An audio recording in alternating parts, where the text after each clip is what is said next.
Hearing his compliment, she smiled in response. Thanks for the kind words. Xiaofeng seemed to catch a familiar scent. He quickly asked, That smells amazing. Is someone eating instant noodles? Can I have a little bite? Qinyu smiled. He pulled a cup of noodles out of his leather bag. He held it out to the man's eager eyes and replied, Sure, but I can only give you one cup. We don't have much left either. Zhai Xiaofeng snatched the cup of noodles. He replied, gratefully, Thank you. I haven't had this in forever. I've been dying for a taste. He couldn't seem to contain his craving, tearing open the cup and digging in immediately. As Zhai Xiaofeng savored the familiar flavor, he couldn't help but exclaim, Ah, this is incredible. Good food is getting harder and harder to find since the apocalypse. All we could do is hunt mutated beasts every day. It's all so dry and tough, and there's never any seasoning. I've been starving. He suddenly realized something. He placed a hand on his chest and introduced himself with a smile. Oh, right. I haven't even introduced myself. I am the handsome and dashing Zhai Xiaofeng. May I have the honor of knowing your names? How interesting. My name is Qin Xiaoyu. This is my older brother, Qinyu. Hearing their names, Zhai Xiaofeng stroked his chin, lost in thought before speaking. Qin Xiaoyu. Those names don't sound like brother and sister at all. They sound more like a father and daughter. Li Song, still holding a bag of crackers, stared wide-eyed, his face filled with confusion as he spoke. A guy like that, how has he survived this long in the apocalypse without someone beating him to death? A little while later, the blood rain outside continued to fall, growing heavier. Inside the room, all was quiet, as everyone slept soundly. Only Li Song remained, silently leaning against the door. Standing guard. Qinyu sat in the corner. Xiaoyu asleep, on his shoulder. Qinyu silently sized them up. Those four are all evolved. They haven't had their powers for long, even though they aren't that strong yet. Barely surviving in this wasteland shouldn't be a problem for them. His gaze fell on the sleeping Xiaofeng. He thought warily, This guy Zhai Xiaofeng, I can't seem to figure him out. Zhai Xiaofeng was sleeping like a log, completely dead to the world. Qinyu looked at him, assessing. His muscles are soft. His skin is fair. He's nothing but weaknesses. You can tell with one look he's never trained a day in his life. He doesn't even have a weapon. Charging into the apocalypse barehanded like this. How could he possibly have survived? Li Song glanced at the people sleeping soundly inside the building. Annoyed, he scoffed to himself. They're sleeping so deeply, not even bothering to set up a night watch. Aren't you afraid we'll get some funny ideas and just kill you all? What a bunch of useless idiots. Suddenly, a noise caught his attention. Li Song blurted out, What's that sound? Instantly sensing danger, Qin Yu's eyes flew open. He shot to his feet, shouting, Everyone, wake up! We're in danger. The others scrambled to their feet at his warning. Xiaoyu stood up, still drowsy, and asked her brother in a daze, What's going on? Stay close to me, Qinyu told her, his expression grim. I think we're in big trouble. As for the rest of you, if you want to live, stick close to me. If you stray too far, I can't protect you. You'll be on your own. Hearing this, Li Song snorted in anger. Who do you think you are? Some kind of savior? Think the four of us are useless? Lao Luo, standing behind him, spoke up. Don't get cocky. We just need to stick close to him. The more people we have, the better our chances of survival.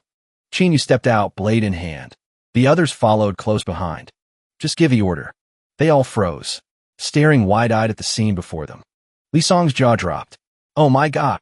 They were surrounded by countless zombies, lying in wait, ready to tear them apart. A confused voice cut through the silence. These zombies, how do they sneak up on us so quietly? The zombies' eyes glowed a blood red. Their grotesque forms lurched forward. They stared at the humans, like a feast laid out before them. Xiao Feng frowned, his voice laced with worry. They know how to use tactics? Qinyu added, just as perplexed. Don't tell me one of them is controlling the others. Qinyu spoke softly, trying to calm them. Don't be afraid. We broke through their lines once before. We can do it again. At that, Lao Luo stepped forward. Listen up. His voice boomed with power. He clenched his fist as he laid out the plan. We focus our attack and break through at a single point.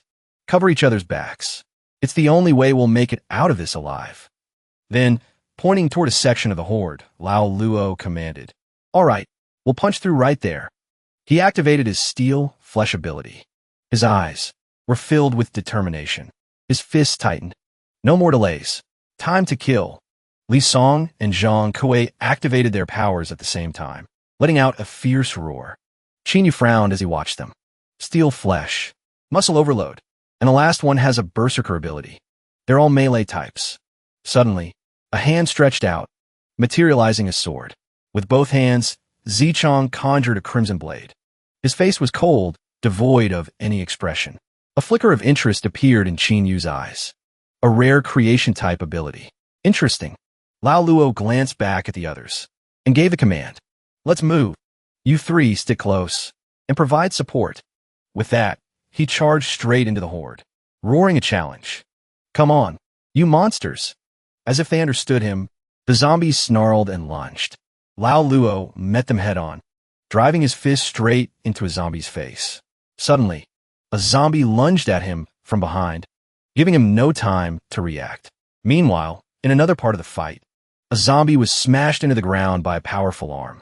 Zhang Kuei stared down at the creature beneath him, roaring, his face contorted in a crazed fury, as he raised his fist for the killing blow. Elsewhere, a zombie was brutally hurled into a crowd of others. After tossing the zombie aside without a second thought, Li Song was already panting heavily. Zichong also rushed into the fray, cutting down zombie after zombie with his blade. Qin Yu watched them fight, a sigh of admiration escaping him. A flash of approval crossed his face. These guys aren't half bad. Back with Lao Luo. He fought off a zombie and glanced back, shouting an order. Quick, get in formation with Qin Yu. He then issued his own command. The four of you, split up and cover the flanks. Secure the point we need to break through. His eyes snapped open, blazing with resolve. He asked, confused, What are you trying to do? Qin Yu replied, his face a mask of calm. Just do as I say. I don't want to see any of you get hurt. He turned to Xiaoyu. Xiaoyu, he said softly, power me up. Qin Yu braced himself. His eyes glowed a furious red. The spear in his hand began to pulse with light. He raised it high. Flames erupted violently from the spearhead. The zombie horde kept charging, a relentless, frenzied tide. A massive inferno roared to life, incinerating the zombies that rushed toward them. Seeing this, the others could only stare in stunned silence. Lao frowned. Unbelievable. He muttered, Is that guy even human? Suddenly, his eyes darted to the side. He whipped his head around to look behind him. Lao saw Xiaoyu completely surrounded by zombies. Oh no, he yelled in a panic. That girl is in danger. Watch out. Before he could even react, a gleaming sword stroke flashed through the horde. Xiaoyu stood among the zombies, showing no mercy. She cleaved them in two, their agonizing shrieks filling the air. Lao stared at the scene before him, unable to believe his eyes. He stammered in disbelief. Even that little girl is that terrifyingly strong. The scene shifts to Xiaofeng, who was being swarmed by zombies. He let out a scream of pure terror. Xiaofeng clutched his head, desperately dodging a lunging zombie. He shrieked, Don't come after me. Go bite them, why don't you? All of a sudden, a zombie appeared right behind Xiaofeng. He froze, paralyzed with fear. He glanced over his shoulder. It's over. The color drained from his face. He collapsed to the ground, coughing and sputtering. Seeing this, Xiaoyu quickly called out, Brother Qin Yu. That guy got knocked down by a zombie. Qin Yu replied, his voice laced with resignation.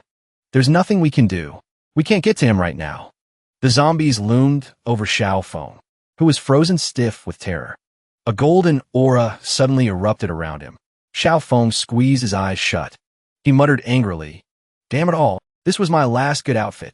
Instantly, an explosion of power sent the surrounding zombies flying several meters back. When Lao saw this, he immediately whipped his head around. What the hell, Xiaofeng? He shouted. In the blink of an eye, Xiaofeng had transformed into a clay-like monstrosity. With a furious roar, he seized a zombie. Qin Yu turned to stare at him, utterly shocked. A transformation-type ability. When it awakens, it's this powerful? Xiaofeng, now in his monstrous form, drove his sharp claws straight through the zombie. He growled, his voice thick with rage. You scumbags, you ruined my last outfit. I'm going to tear you all to pieces.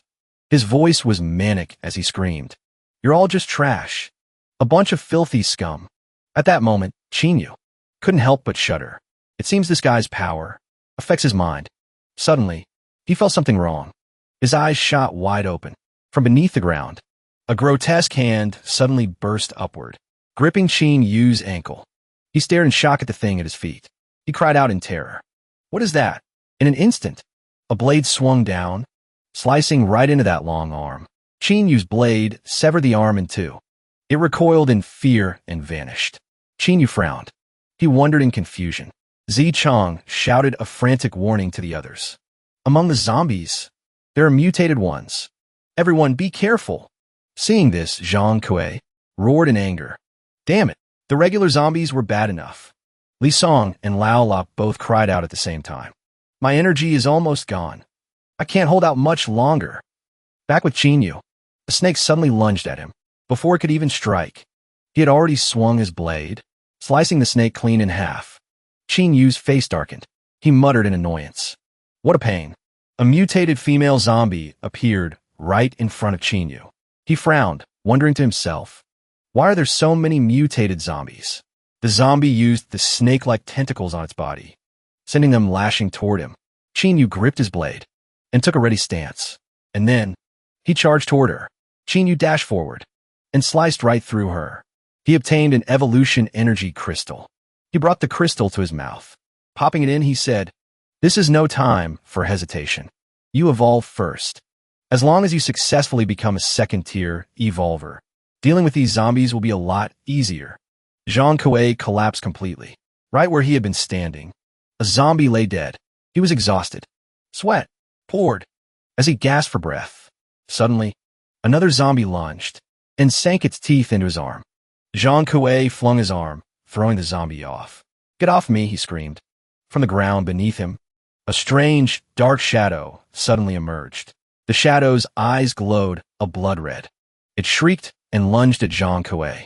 His eyes widened in shock. He couldn't react in time. The shadow slammed him to the ground. Then, other zombies began to swarm in. Tears welled up in Zhang Kuei's eyes. His face was a mask of pure terror. He let out a blood-curdling scream. Hearing that piercing scream, the nearby Lao La whipped his head around in alarm. Zhang Kuei, seeing its opening, a zombie seized the chance to bite Lao La's arm, but had bitten off more than it could chew. The creature shattered several of its own teeth on impact. Seeing this, threw a punch at the zombie, sending it flying like a tattered sandbag. Its remaining teeth flew out with the impact. Lao La frowned, looking at the bite mark on his arm. A sense of dread washed over him. He spoke up, I'm not going to last much longer either. Zichang gasped for breath, drenched in sweat. He replied to Lao La, his eyes glazed over. I'm at my limit too. Li Song, his face etched with fatigue, asked in despair, Today, are we all going to die here? Seeing their desperate state, Xiaoyu's face filled with worry. She quickly called out to Chinyu, Brother, they can't hold on much longer. Chinyu turned his head toward her. He warned Xiaoyu, Don't get distracted. Worry about yourself first. He narrowed his eyes. He thought to himself, So, they just keep coming? Have all the zombies in the area converge here? Xiao Feng cackled. He used his razor-sharp claws to annihilate the zombies. He spoke with contempt. Die, you worthless filth. Just drop dead, all of you. Chinyu watched as Xiao Feng mercilessly slaughtered the zombie horde. He analyzed him silently. What's with this guy? In this form, his physical attributes have already multiplied more than 15-fold. And what's more, it's still increasing. Could it be that the more intense the battle gets, the stronger he becomes? He looked at Xiao Feng with keen interest. He thought, this guy has the makings of a top-tier evolved. I could recruit him. Suddenly, a deafening roar ripped through the air. The sound shook them all to the core. On high alert, they immediately scanned their surroundings. What was that? Xiaoyu asked, confused. From where she stood, she looked up at the roof of a building. There was a gaping hole in it, and a dark figure was standing there, silhouetted against the sky. On that building, a terrifying level 2 zombie stared down at the group below. It stepped out into the open air. Then, without a moment's hesitation, the zombie went into a free fall. The level 2 zombie hit the ground completely unharmed. Chinyu stared at the zombie before him. His brow furrowed, his guard up. He warned Xiaoyu beside him. Get back. This isn't something we can take on easily. A level 2 zombie. His mind raced. even with Xiao Yu's buff. The best I could hope for is taking it down with me. To beat it for good. I'm just not strong enough right now. Xiao Feng saw the level 2 zombie. His expression was a mix of joy and surprise. He exclaimed, "A big one." The sight of it made his blood boil with excitement. He took off, charging straight for it. Any zombies in his path were sent flying by his charge. He laughed. Finally, a real fight. Qin Yu watched his reckless charge. He yelled out, "Wait! You can't beat it!" Xiao Feng didn't listen to his warning.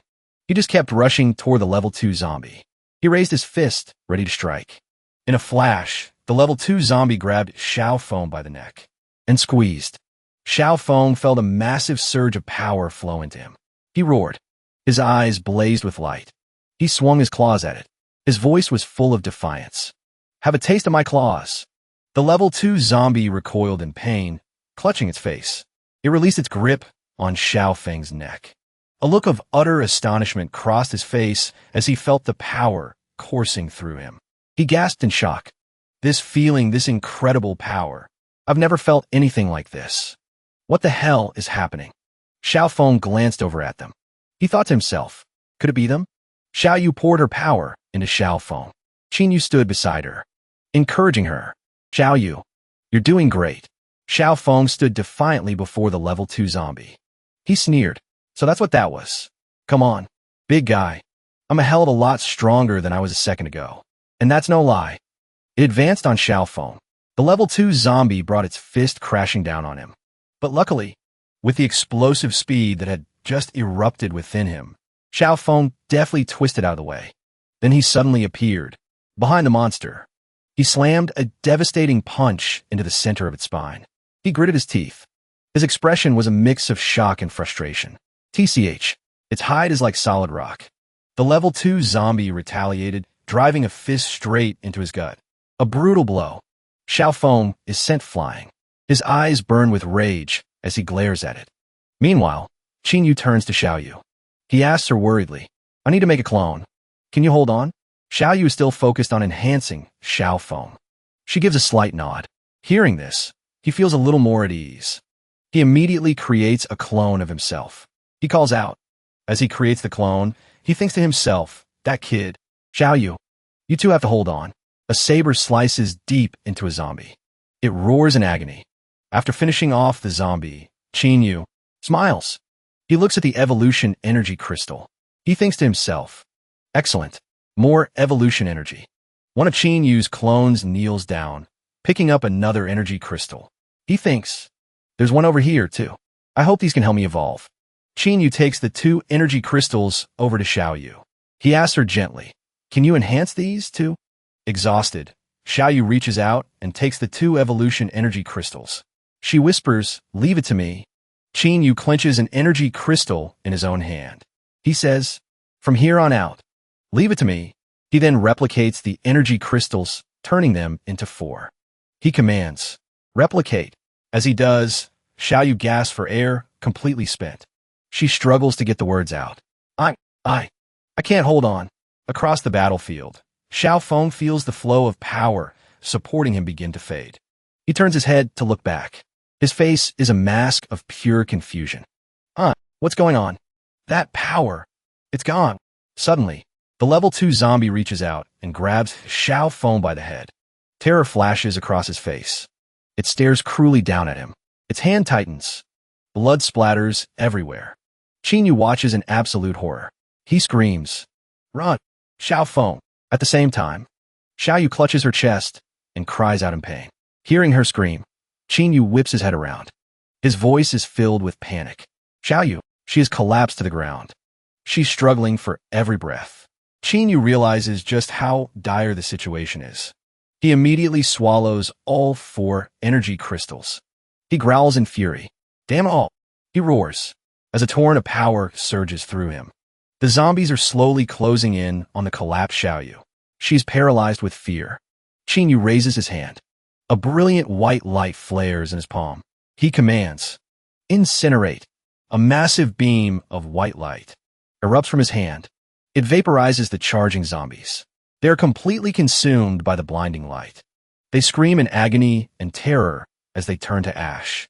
Once the zombies are all gone, Qinyu kneels and supports Xiaoyu. He holds an energy crystal out to her. He urges her desperately. Snap out of it. Quick, eat these evolution energy crystals. She looks at him gratefully. You. Suddenly, the savage roar of a level 2 zombie draws their attention. It holds Xiao Feng's lifeless body high in the air, like a gruesome trophy. The zombie lets out a ferocious, terrifying roar. Its mouth splits into a grotesque grin. Seeing this, Xiaoyu is overwhelmed with grief and guilt. Her choked sobs finally break free. Xiao Feng, it's all my fault. I got him killed. Qinyu looked at her. His voice was reassuring. How could this be your fault? You did everything you could. You even risked your own life. This was out of your control. Then he stood up.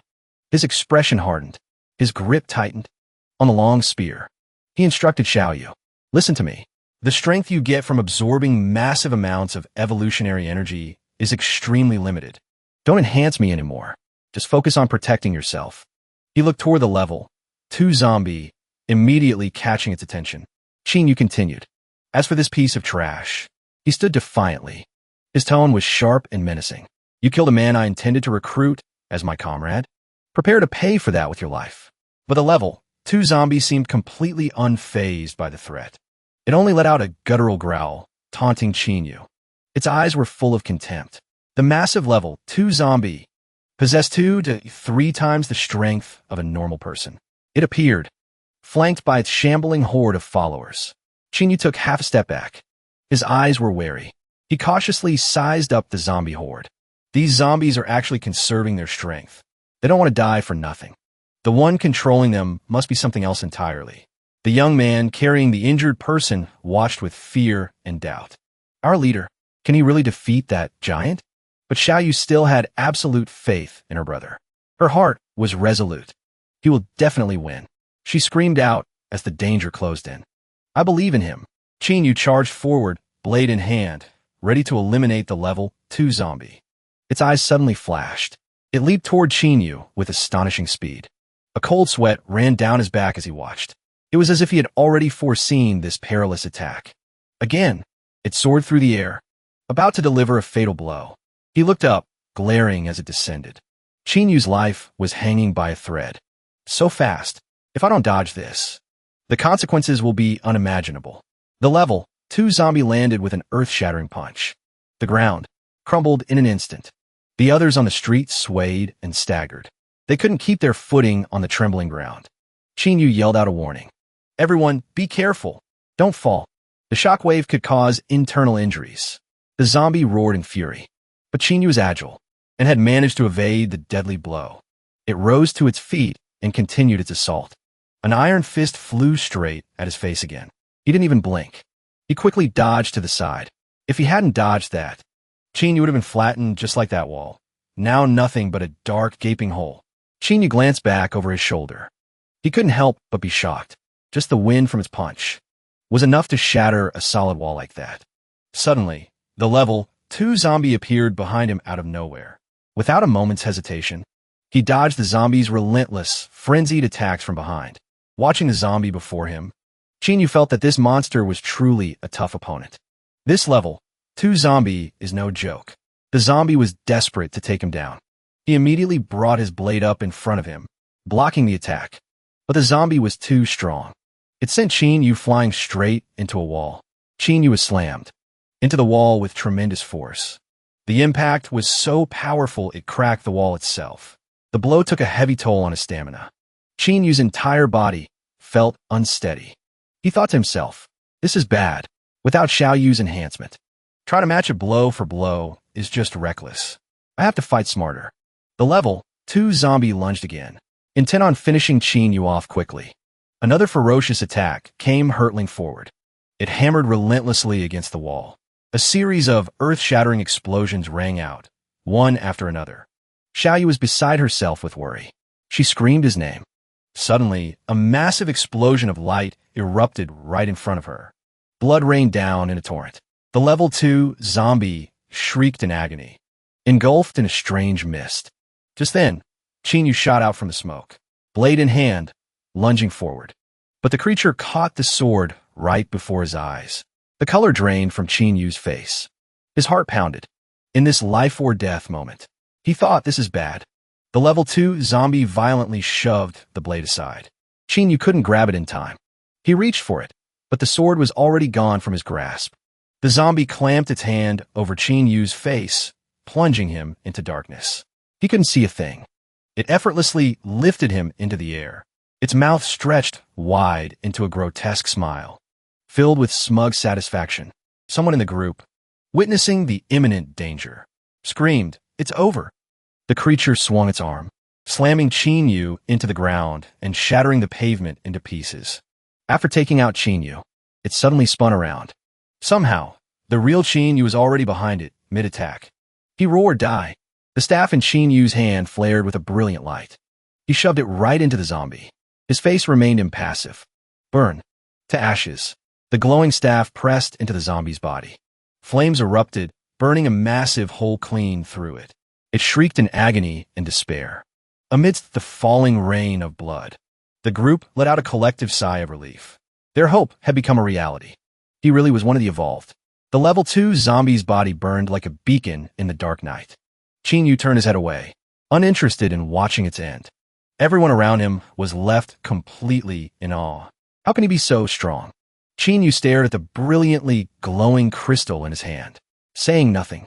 The remaining zombies saw Yu and immediately recoiled in terror. They scrambled to escape with their lives.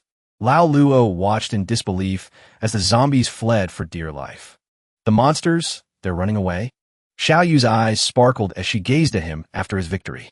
She exclaimed, "You're amazing. Even the zombies are scared of you. Can you believe it?" Yu's face remained impassive. The one behind all this, the one who was controlling these zombies, is incredibly smart, because suppressing one's own instincts is extremely difficult for a zombie. Suddenly, a figure came crawling and stumbling toward their group, groaning and whimpering.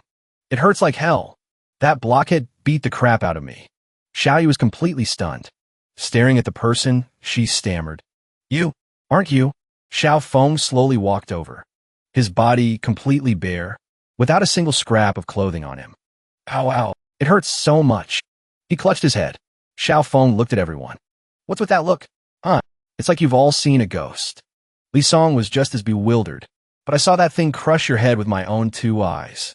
Xiao Feng wasn't sure what was going on either. Even he found it impossible to believe he was still alive. "Yeah," he said. "I remember my head getting smashed too. Could it be? Am I immortal?" Li Song found that even harder to swallow. Even an immortal body can't be that immortal. Your head was completely obliterated. Do you even remember what happened? Xiao Feng just chuckled, and then confessed, "I guess I'm just a guy who thinks with his lower half." The Qin siblings were truly at a loss with him. Qin Yu, having just defeated the zombie, walked over to give some advice. "You should still be careful. Your immortal body won't let you die, but if you take too much damage in a short time, you won't be able to recover right away." He raised his hand. A stream of light flared from his palm.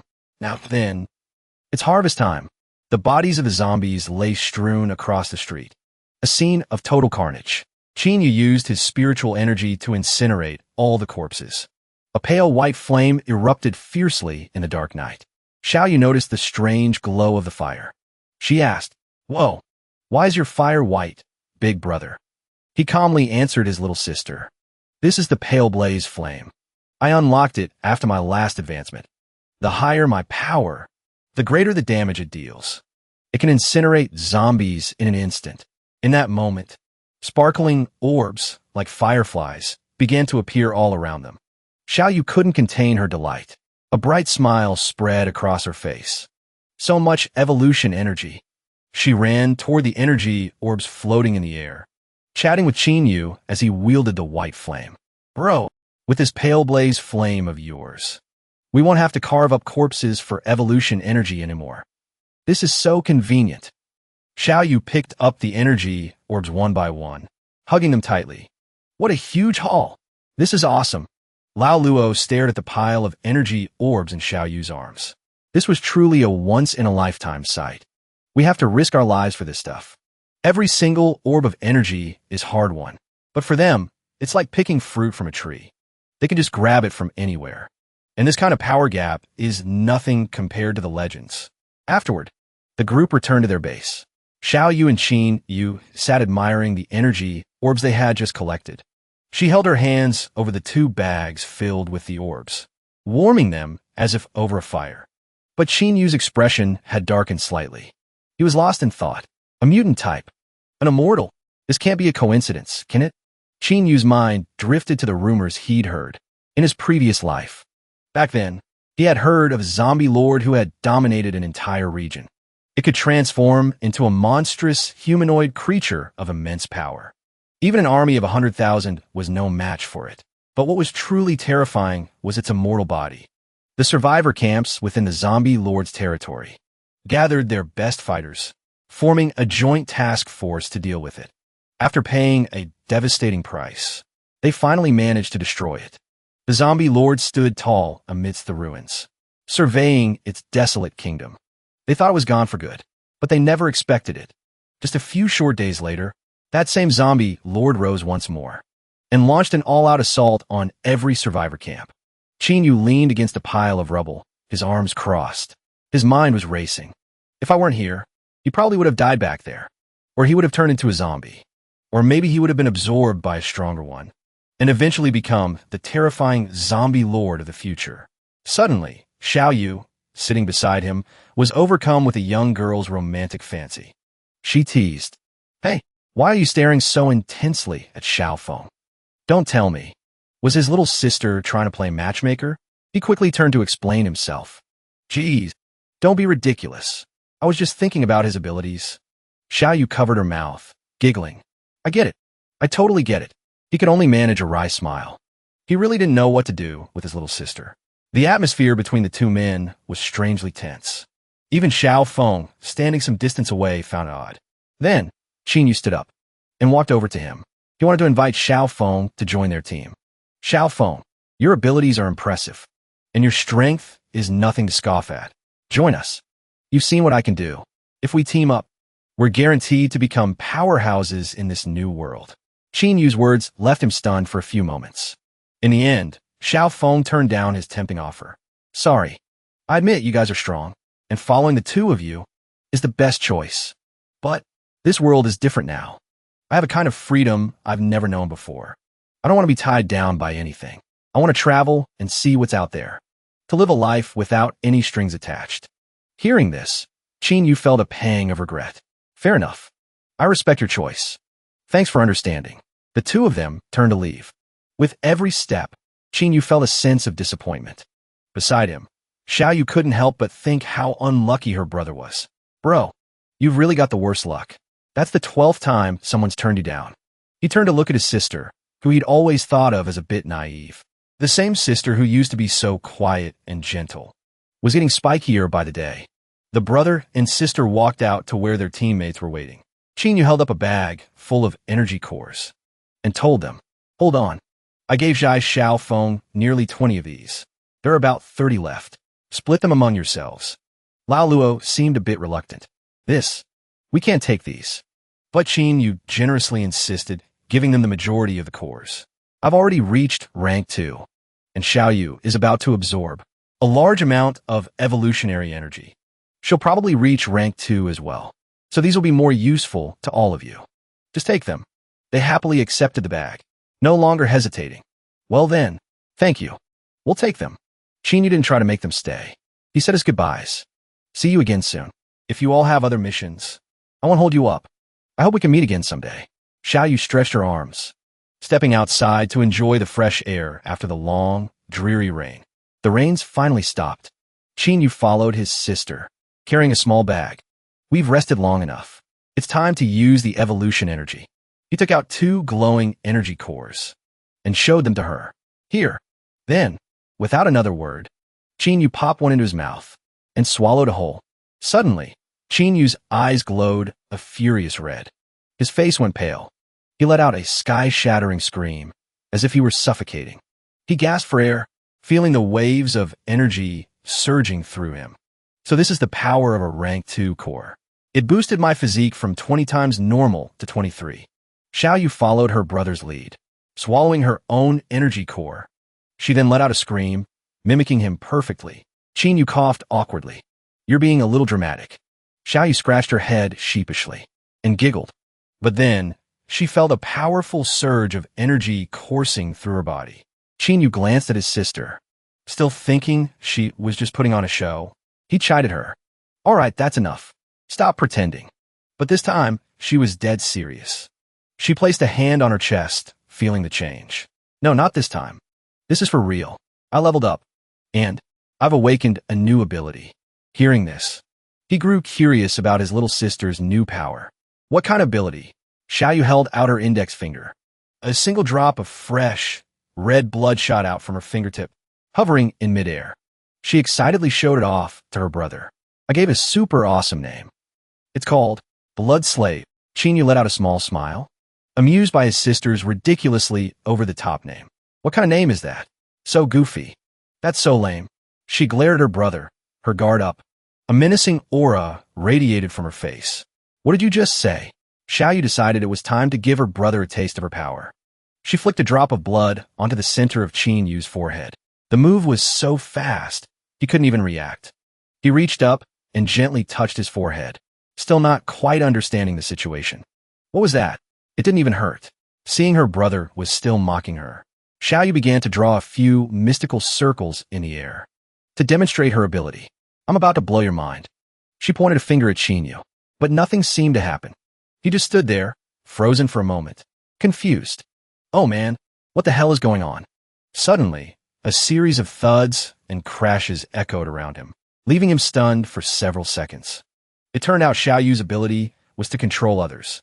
She made her brother perform all sorts of strange actions, forcing Qinyu to wave his hands and surrender. Xiaoyu, that's enough. Enough. This is so embarrassing. She burst out laughing, as if she'd just won a great victory. I'm a liberated woman now. She continued to control her brother, making him do things for her amusement. A series of incredibly awkward poses. Qinyu grinned slyly. You really think I can't fight back? Xiaoyu crossed her arms, forcefully commanding her brother. Go on, try to resist, she challenged. And so it went, with one commanding, and the other obeying without question. This continued for some time. She teased her brother until Qinyu collapsed onto the ground, exhausted. Pant, pant, you little brat. You're trying to drive me crazy, aren't you? Meanwhile, a horde of zombies shoved and pushed, crashing into each other relentlessly. In that area, Xiaoyu stood with her back to them, controlling the horde. She immediately turned to her brother, happily boasting. I won again, so the next evolution energy is all mine. Standing beside her, Qinyu replied without emotion, how lucky. And then it happened again. Suddenly, he whipped his head to the side, just as I thought. Over there, a strange vortex had appeared. The vortex was perfectly round, translucent, and a brilliant shade of blue. It was a beautiful sight. Unable to contain her curiosity, Xiaoyu approached it and asked, what is that? Qinyu had a vague idea. Could it be? The vortex was filled with strange, unsettling faces. Then, a group of 4 or 5 people stepped out of the vortex. Damn, Lao Lu's test is getting really twisted. He looked on with a slight smirk. Just as I figured. It's the same group that bumped into us earlier. Sun E snapped, shouting at the top of his lungs. What are you looking at? Get lost. The little girl pointed at the group and asked her brother, how did they just appear out of thin air like that? It's like they came from another dimension. Qinyu glanced at his sister, his voice gentle as he prompted her. Xiaoyu, do you remember when I told you about the dimensional relic? Xiaoyu put a hand to her chin, thinking for a moment. You mean when we found that ring? Qinyu chuckled softly. You mentioned it, didn't you? He uttered a meaningful idiom. So far yet, so close. He grew impatient. He yelled once more. Are you deaf? I said, get the hell out of here. The little girl put her hands on her hips. Annoyed, she retorted. Who the hell do you think you are? We didn't do anything to you. And you have the nerve to tell us to scram? Son, he was a little taken aback. It's a girl. His friend beside him quickly nudged him, snapping Sun E out of it. You're staring. Seeing the pretty girl, Sun E slowly walked over. Hey, little lady, you should listen to me, or things are going to get rough for you too. Qinyu had tolerated this group long enough. He growled, get lost. Sun Yi's face darkened. He sneered defiantly. You're telling us to get lost, punk? Do you have any idea who we are? But Qinyu wasn't backing down. His bloodshot eyes glared straight at them. This is your last chance. Get lost. Now. Otherwise, you won't be able to leave even if you want to. Enraged, Sun E immediately lunged forward, throwing a flurry of punches at him. Then let's see if you've got the guts to back that up. To Chinyu, a punch like this was nothing. He easily caught it. Sun E still looked down on his opponent. Not bad. You got some skill. However, Sun E channeled his demonic chi into Chinyu's hand. Just a touch was enough for Chinyu to feel the weakening effect of the calamity system. Sun E gave a treacherous smile. He smirked deviously. How about it? Feeling a little weak? Chinyu gripped Sun Yi's shoulder tightly. He demanded, why isn't he affected? Chinyu's eyes narrowed. He said seriously, my strength has been significantly reduced by your weakening ability. Sun E lost his composure. What? How is this possible? After I've weakened you, you're still this strong. Chinyu grabbed his arm in one swift move and slammed Sun E to the ground. Sun E cried out in agony. Just then, Luyan appeared. He stopped Chinyu, who had a foot planted on Sun E. Sir, this was our mistake. We were ignorant and offended you. I apologize. Please spare his life. Chinyu replied, I can spare him, but now I have some questions, and you will answer them truthfully. If you don't, I'll kill all of you. Luyan replied, please ask. We'll tell you what we know. Chinyu asked, what's your name? And who are all of you? Luyan gestured to his comrades. My name is Luyan, and these men are... Chinyu cut him off. I'm not interested in them. Luyan's face paled. He looked stunned. The men behind him were not pleased. They scowled. Luyan said, we are all soldiers guarding Shengjing City. Chinyu yanked hard on Sun Yi's arm. He continued his interrogation. Just as I thought. What were you doing in there? What are the conditions like inside? And I'll say this one more time. Don't even think about lying to me, or the consequences will be severe. Luyan explained. It's a miraculous place in there, almost like a different dimension. After we entered, we had to undergo a trial, but we all failed and were sent back out here. Furthermore, each person only gets one attempt at this trial. If you fail, there are no second chances. Chinyu stroked his chin, pondering. Asterisk. So that means, even if you fail, your life isn't in danger. Chinyu spoke to Sun E, who is still pinned under his foot. Consider yourself lucky. You have a good superior. Watch yourself from now on. Not every powerful person you meet will be as reasonable as I am. Get lost. Just then, footsteps echoed from behind them. Chinyu and Xiaoyu immediately turned around. Chinyu thought, more people? Sun Wu arrived with the others. What took you guys so long? I was starting to think the zombies got you. Captain Sun, Long Feng shouted with relief, rushing over. Chinyu, man, it's great to see you. I knew it. With your skills, surviving in this wasteland is no problem at all. Chinyu replied, looks like, these last few days, you've been doing pretty well for yourself, too. Sun Wu saw his brother, Sun E, huddled on the ground. His face darkened. Who did this? One of Sun Yi's men stammered. Long Feng surveyed the scene and said, Chinyu, his arm. Did you break it? Chin Yu's expression was ice cold, as he calmly replied. He started it. If I hadn't held back, I would have killed him. Long Feng's face fell. There's something you don't understand. Sun E is nothing. The problem is his older brother, Sun Wu. He's a war god, the strongest warrior the Shengjing military poured all its resources into creating. Just don't say anything for a bit. Let me handle this. I'll try to smooth things over. Sun Wu still has some respect for me. Chinyu crossed his arms. A war god, huh? No wonder his brother is so arrogant. Xiaoyu asked curiously. What exactly is a war god? Chinyu looked over at Xiaoyu. War gods, he began, are humans who, in this post-apocalyptic world, are considered the strongest of the strong. He continued explaining. Picture the streets swarming with zombies. To survive in this new world, humanity came up with countless methods. Creating war gods was the most effective of them all. These so-called war gods receive the best training and supplies the shelters can offer, turning them into powerhouses capable of fighting zombies, mutated beasts, and even other hostile races. Chinyu's voice was distant. He spoke as if seeing them himself, rising from a sea of flames. But at the same time, they must endure the suspicion and fear of the very people they protect, to prevent them from betraying their posts or becoming tyrants. The shelters had to build in a failsafe. It might be an explosive collar locked around their neck, or an electrode buried deep in their heart. He went on. His words painted a picture of hands locked in shackles. That is them, the war gods. In exchange for their power, they pay an unthinkable price. Their freedom. Long Feng was stunned. Qin Yu, that's all top-secret military intelligence. How could you possibly know all that? Xiao Yu put her hands on her hips, jumping to his defense. There's nothing my brother doesn't know. Sun Wu turned away, and his voice was cold. They give us power, then strip away our freedom. And then they slap on a glorious title like War God. If you ask me, Attack Dog is a more fitting name.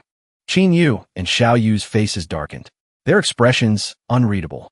Sun Wu whirled around, roaring with fury. You injure my brother, and then you have the gall to call me an attack dog? What does a brat like you know? This is a responsibility, an honor countless people would kill for. Xiao Yu said nonchalantly. Oh, I get it now. Chained up at the master's door. The honor of being a loyal guard dog, huh? Long Feng, standing to the side, frantically tried to stop her. Could you please just stop talking? Sun Wu was ready to fight. He roared, fine, then I'll show you. The power of this loyal dog. Just how terrifying was he? Long Feng frantically shouted at Sun Wu. I'm your commanding officer. I order you to stand down now. But Sun Wu had already lost his cool. His brow furrowed. He drew his sword.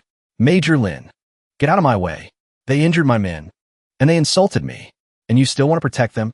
A cold sweat broke out on Long Feng's back. He thought helplessly. Oh, for crying out loud. We're clearly the ones who started this fight. With a fierce lunge, the sharp point of his sword stabbed downward. Sun Wu swung his arm in a decisive slash. He shot past Xiao Yu. She was still trying to process what was happening. Xiao Yu cried out in surprise. Whoa, you attack dog. You actually went for it, huh? If I hadn't reacted in time, you would have cut off my arm. Sun Wu gritted his teeth. This girl, he thought, turning his head. How is she so strong? She could follow my movements so clearly. Suddenly, Qin Yu was standing right behind Sun Wu. His face was dark with fury. He growled, I might have let you go for anything else. But you dare to touch my sister. Sun Wu had no time to defend against Qin Yu's attack. His face went pale. His entire body was sent flying. The onlookers couldn't hide the absolute shock on their faces. Xiao Yu watched her brother in silence. Beside them, Long Feng was still frozen in terror. But Sun Wu hadn't given up yet. He let out a ragged breath. Sun Wu bellowed and charged at Qin Yu. Sun Wu roared. The blade thrust straight for Qin Yu. Qin Yu effortlessly caught the blade with one hand. He spoke calmly. This is a pretty good sword. Sun Wu was in disbelief. How is this possible? He's even stronger than me. Sun Wu's eyes widened. His pupils were completely bloodshot. Qin Yu radiated an overwhelming pressure. With a simple flick of his wrist, he sent Sun Wu flying once again. Sun Wu gritted his teeth. He struggled to his feet. It's just some kind of flame ability. What's so great about that? Sun Wu activated his own technique. The source of Qin Yu's power began to fade. Qin Yu felt a strange sensation in his hand. What the? Is this some kind of power nullification ability? Power regression? Sun Wu sneered. What's the matter, idiot? Sun Wu charged forward with his sword. He growled. Without your powers. Let's see what you can do now. Qin Yu dodged the attack with ease, leaving Sun Wu completely stunned. His sword plunged straight into the ground. Qin Yu spoke.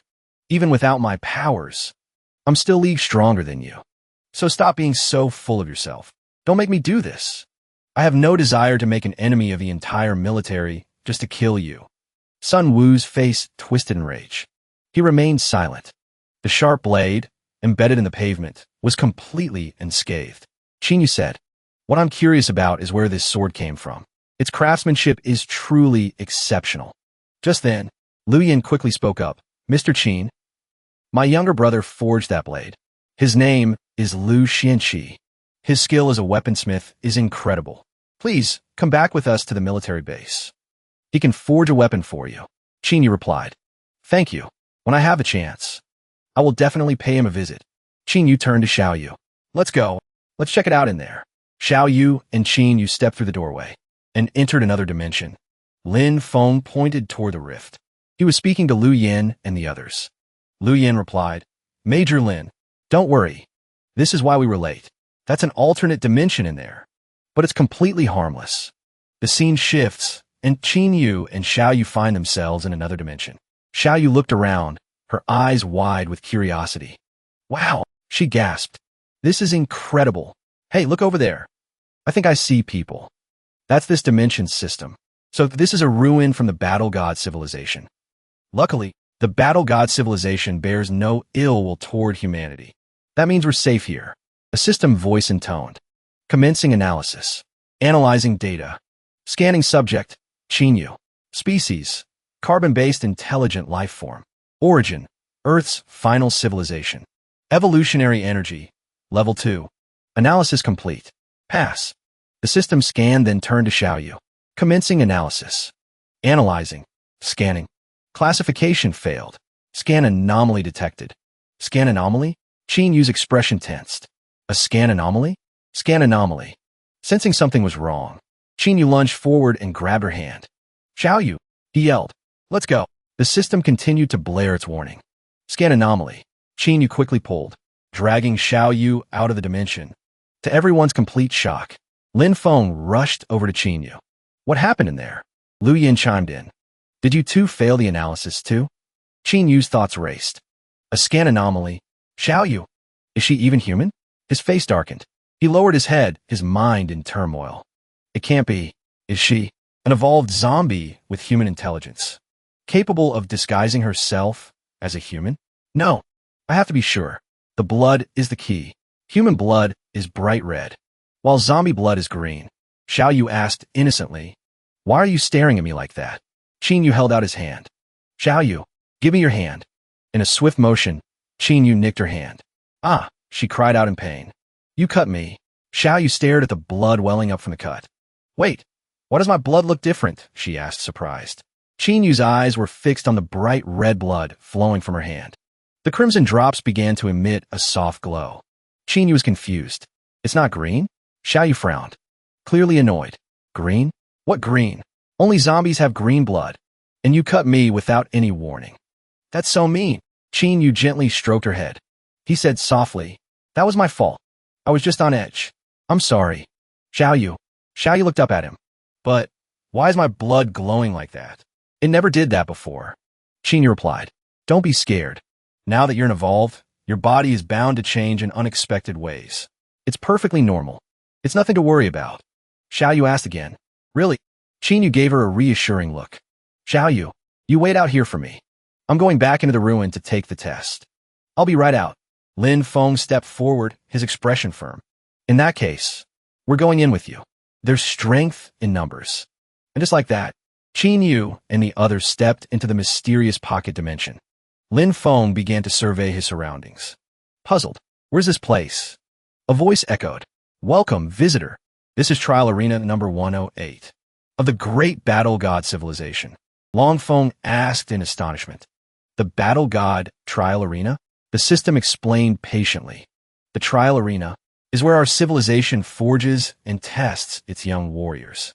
This place can simulate a multitude of scenarios. By passing the assessment, those who succeed will receive a reward. You only get one chance to take this test. If you fail, you will lose the right to ever enter this trial arena again. Long Feng asked hesitantly. The Battle God Civilization. What exactly is that? The system explained calmly. The Battle God Civilization has existed far longer than your intelligent civilization. We were once the masters of this planet. Long Feng was utterly stunned. The masters of Earth? How is that possible? After all these years, why have we never found any trace of you? The system replied, Given the extent to which your civilization has reshaped the planet's surface, it only takes a few million years for natural processes to completely erase countless ancient ruins. And for the Earth, 2 million years is merely the blink of an eye. A questioning voice piped up. Then what about you people? Why did you disappear? From Earth? The system replied bluntly. Apologies. Insufficient clearance. Unable to answer. Qin Yu stepped forward. He stated firmly, We want to take the trial. So, what does it consist of? The system announced. The trial consists of 3 parts. Genetic assessment, willpower assessment, and combat skills assessment. Now, then, shall we begin? Qin Yu gestured decisively. Begin. The system announced. Subject, Chinyu. Genetic assessment result, grade SS. The system continued. Subject, Lin Feng. Genetics, grade AA. And finally, Sun Wu. Genetics, grade A. Chinyu glanced over the others. Just as I thought. Aside from Lin Feng and Sun Wu, everyone else is grade E or D. This is just what I expected. The system announced again. Next, we will proceed with the willpower assessment. The surrounding world suddenly warped violently. The willpower assessment devices swiftly descended, surrounding them. Before Yu could even react, the device was already looming over his head. Willpower assessment, begin. Yu slowly opened his eyes. He was floating in midair, engulfed in a violent thunderstorm. So this is the willpower test, Yu thought. Looks like this isn't going to be easy. The lightning storm intensified. A massive bolt finally slammed directly into Yu. He cried out in agony. Countless arcs of lightning converged on him, forcing his arms wide, as his body plummeted in a free fall. A moment later, he continued to fall, plunging straight into a fathomless ocean. He let his body drift. Finally, he thought, it's over. Yu sank deeper and deeper into the abyssal darkness. As his lungs burned for air, he suddenly realized the test was nowhere near finished. He swam frantically toward the faint glimmer of light. Just then, something suddenly clamped down on Yu. His eyes shot open in confusion. Around Yu's ankle, from out of nowhere, a chain had appeared. A choked gasp escaped his lips. He desperately thrashed, searching for air. Breathing became harder and harder. Yu squeezed his eyes shut and braced himself. At that very moment, the chain around his ankle vanished completely. Yu sat cross-legged, suspended in the void. He waited silently for whatever came next. Yu's eyes remained shut. Sweat drenched his body. Now, a blazing sea of fire surrounded him. He thought to himself, am I supposed to be fire now? Then, a whirlwind of stones and debris battered him relentlessly. He struggled to stay centered. He wondered, this again? Yu slowly opened his heavy eyes. His face was still drenched in sweat. In the system hall, everyone was gasping for breath. Sprawled all over the floor, someone cried out, this is awful, just awful. Lin Feng hugged his trembling body. Sun Wu was panting heavily, covered in sweat. The system announced, Yu, willpower, S rank. Lin Feng and Sun Wu, A rank. All others, B rank. Someone sputtered and coughed, groaning. That was just twisted. I thought I was going to die from the discomfort. Yu smiled. He thought, good, S rank gene, and S rank willpower. Even if I lose some points on the final combat skills test, my overall score shouldn't take a major hit. Lin Feng clapped Yu on the shoulder, clearly impressed. Yu, you really are something else. Seriously, that was incredible. The system's voice rang out again. Final test, combat skills. Difficulty levels available, S, A, B, C. Please make your selection. Sun Wu declared without hesitation. I'll take A rank. Lin Feng added. Then I'll choose A rank too. Yu replied calmly. I'll take S rank. The system announced. Commencing simulated environment test. All special abilities are disabled. You will only have the physical stats of an ordinary human, relying solely on your combat skills. Survive for as long as you can against a frenzied zombie assault. The scene shifts. Yu found himself standing before a stark white door, splattered with fresh blood. He quickly scanned his surroundings. There's no cover, nowhere to hide. And with the body of a normal human, surviving a zombie attack is basically impossible. This really is an S-rank test, brutally difficult. From behind the door came the sound of screams and terrifying, unending growls. Yu gritted his teeth. He tightened his grip on his weapon. They're coming. The door creaked open. Beyond it lay nothing but suffocating darkness. Horrifying zombies poured out from the doorway in a frenzied wave.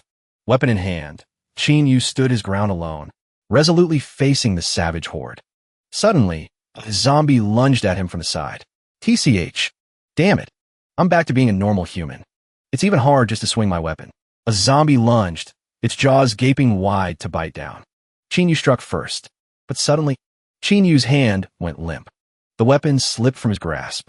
He froze in shock. A zombie lunged out of nowhere.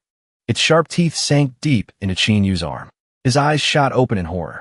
Chomp! He let out a sudden, sharp cry.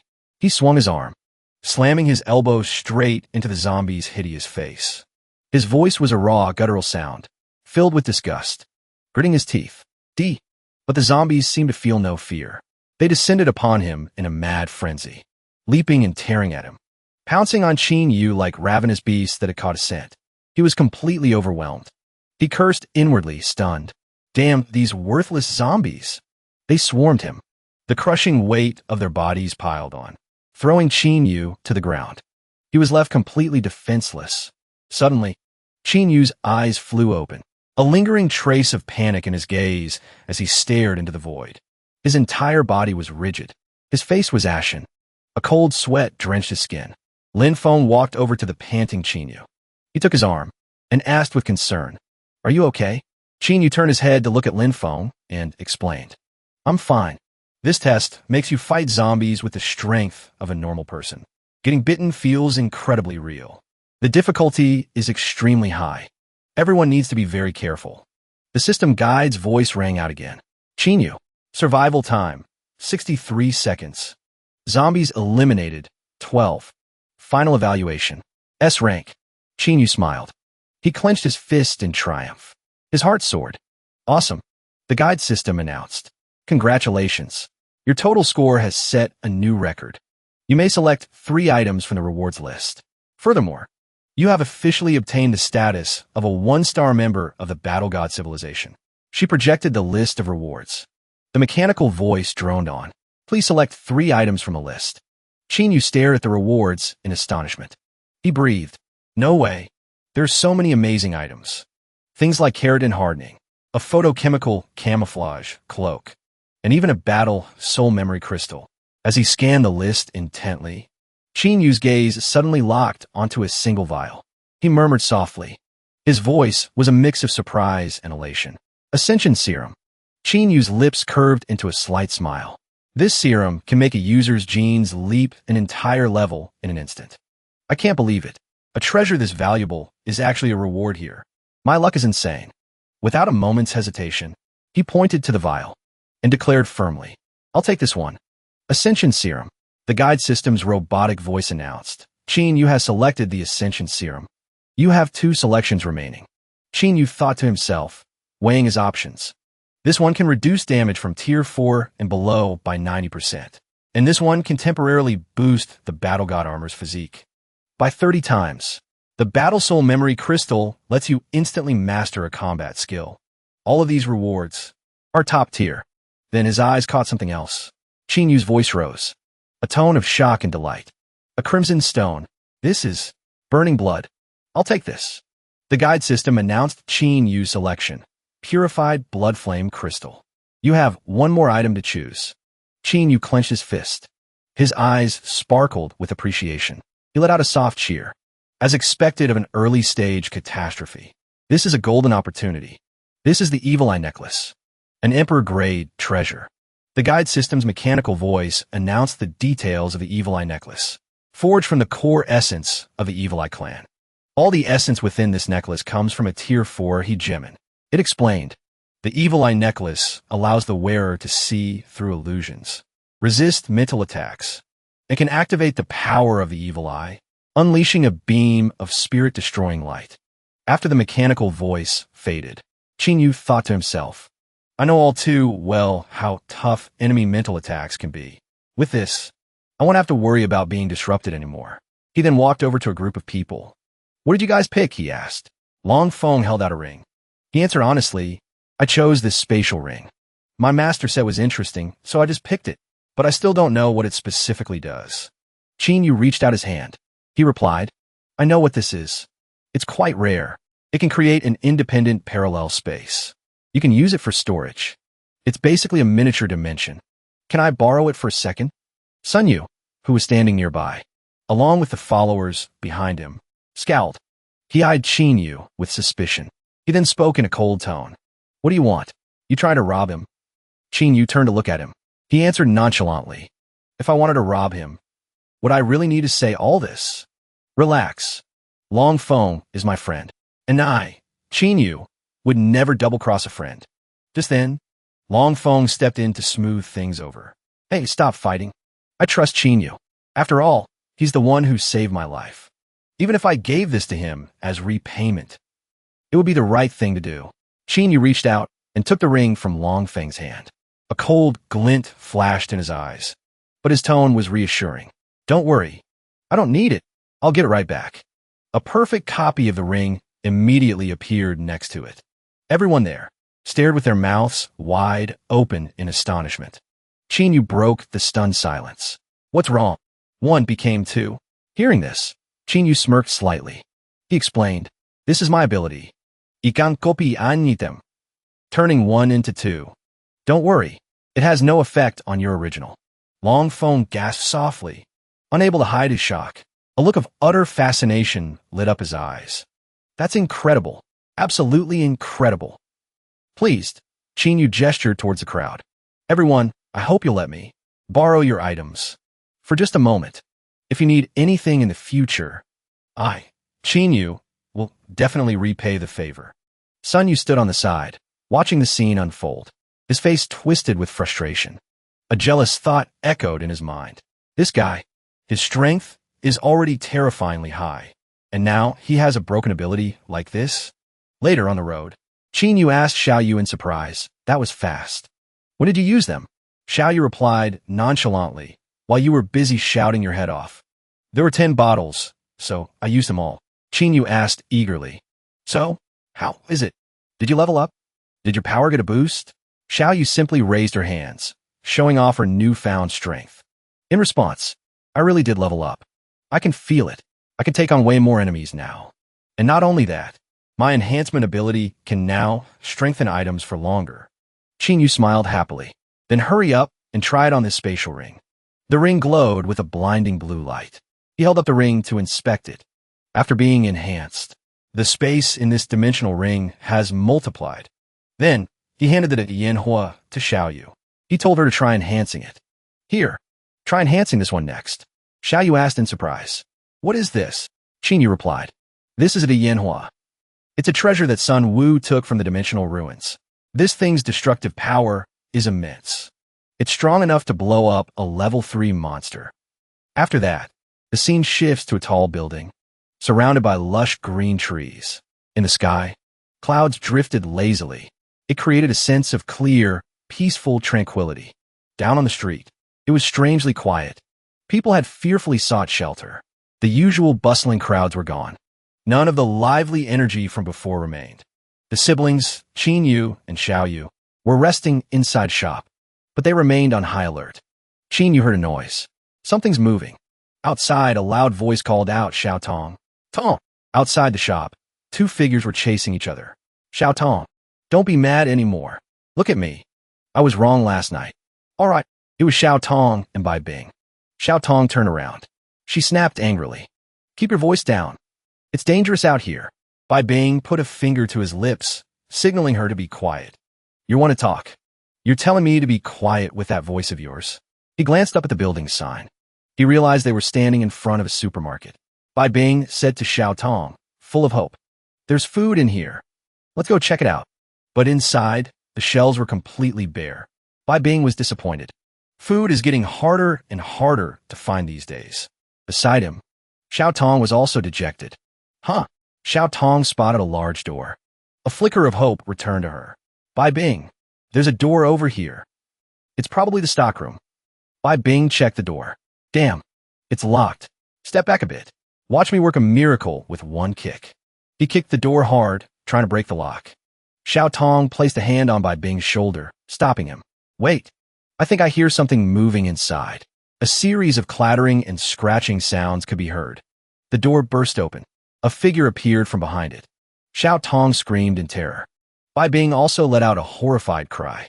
From behind the door, a horde of zombies swarmed out. They let out menacing groans. Xiao Tong and Bai Bing quickly scrambled outside. Suddenly, Bai Bing stopped. He stood, blocking the supermarket entrance. Xiao Tong asked, confused, "What are you doing?" The zombies reached the main entrance. Bai Bing said urgently, "Tong Tong, run." Xiao Tong started to cry. She hugged him tightly. "I'm not leaving you behind."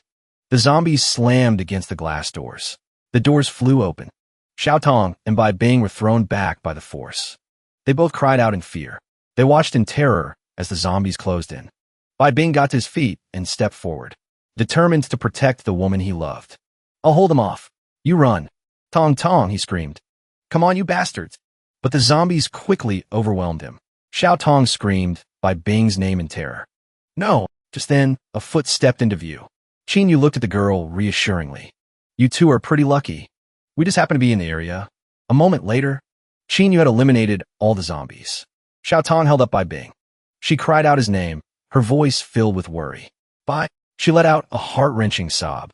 Bing, don't you die on me. Bai Bing answered weakly, Tong Tong. As long as you're okay, I'm happy. Suddenly, he began to cough violently. He spat up a mouthful of blood. Xiao Tong sobbed his name. Seeing this, Xiao Yu's heart softened.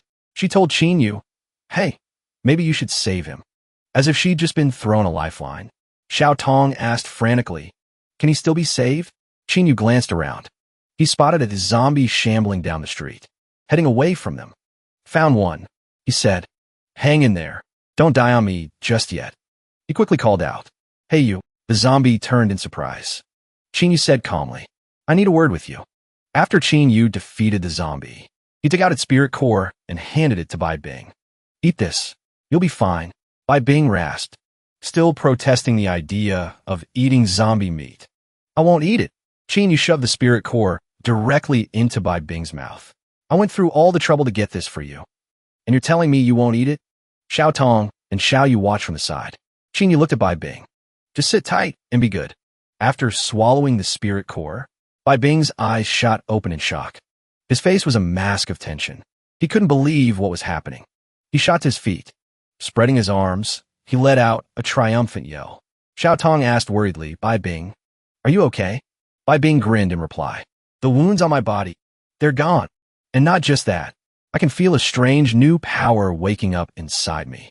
Xiao Yu explained, that thing, the zombie core he gave you, is the source of energy that helps you evolve. Countless people would kill for something like that. And you were crying about not wanting to eat it. Bai Bing scratched his head, embarrassed. Man, if I'd known, I would have listened to Granny Wong and stayed inside. She told us we'd be in danger. She was right.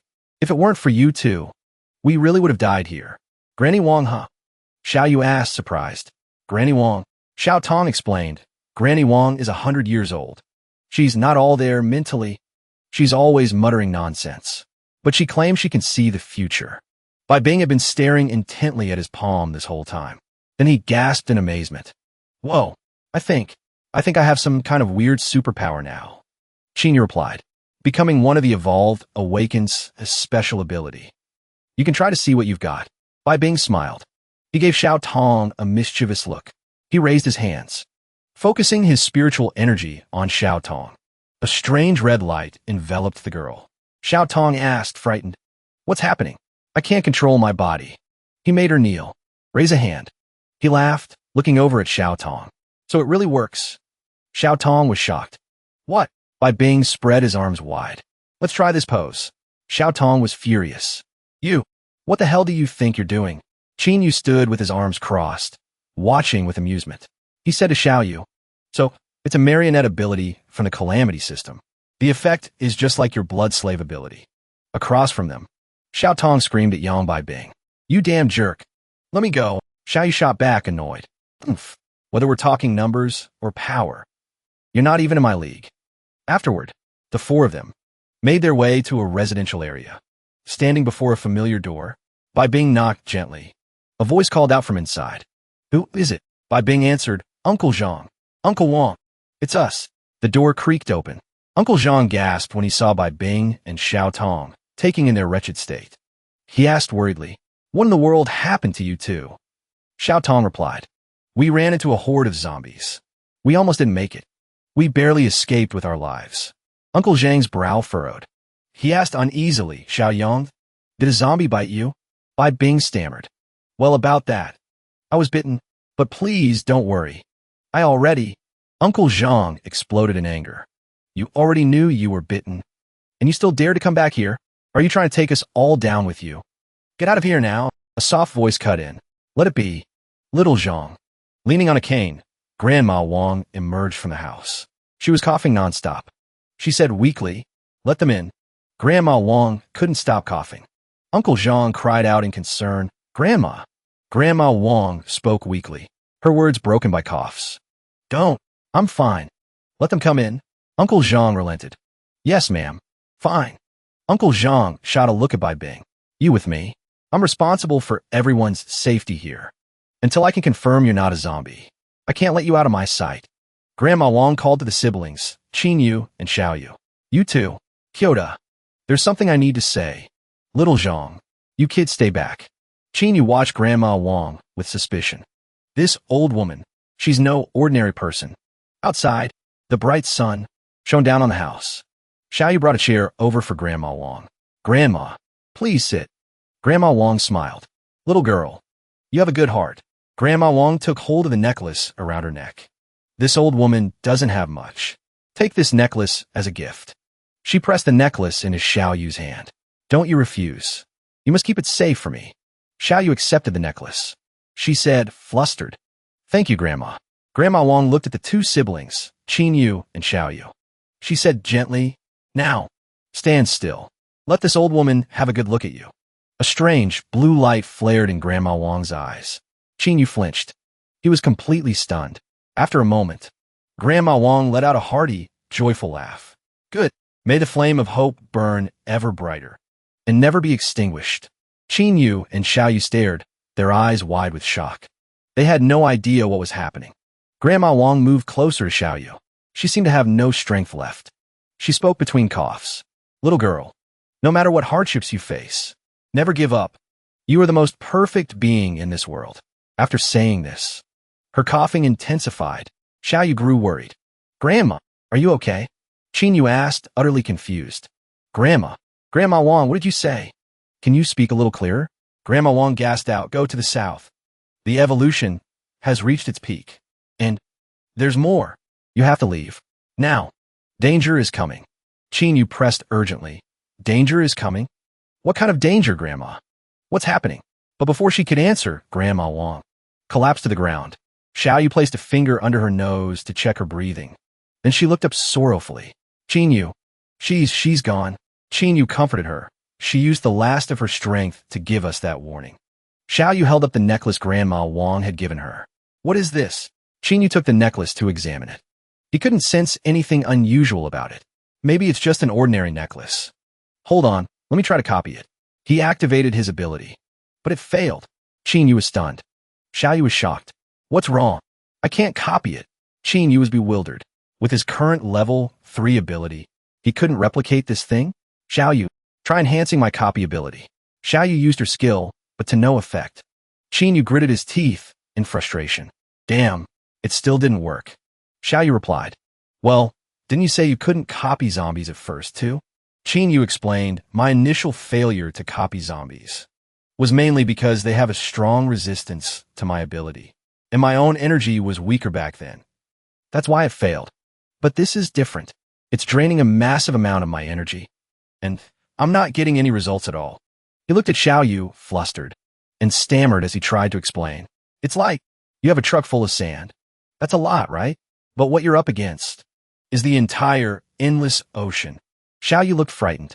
"It's that powerful?" she asked, deciding to act. "Put in your storage space. Maybe we'll figure out how to use it later."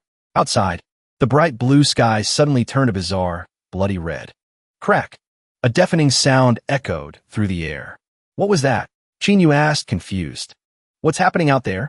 A moment later, he and Xiao Yu rushed outside. Everyone was staring up at the sky. Someone asked in terror, "What is that up there?" A strange crack had appeared in the sky, and from within that rift, countless bull demonkin began to emerge. More and more bull demonkin poured out. They had ferocious faces and swarmed across the sky. The people below pointed, their faces pale with terror. "Look, something's falling from the sky." Qin Yu frowned. He said grimly, "Bull demonkin." "Bull demonkin?" Xiao Yu asked, bewildered. "What are they? And why are there so many?" Qin Yu explained, "They're an alien race from a spatial rift. For the most part, their bodies are humanoid. They're known as demonkin. The kind with bull horns on their heads are called bull demonkin." Qin Yu described their appearance to Xiao Yu. However, among all the demonkin, they're just a low-tier race. But with their sheer numbers and brutal nature, they're the most terrifying nightmare, sowing absolute terror throughout the apocalypse. Boom!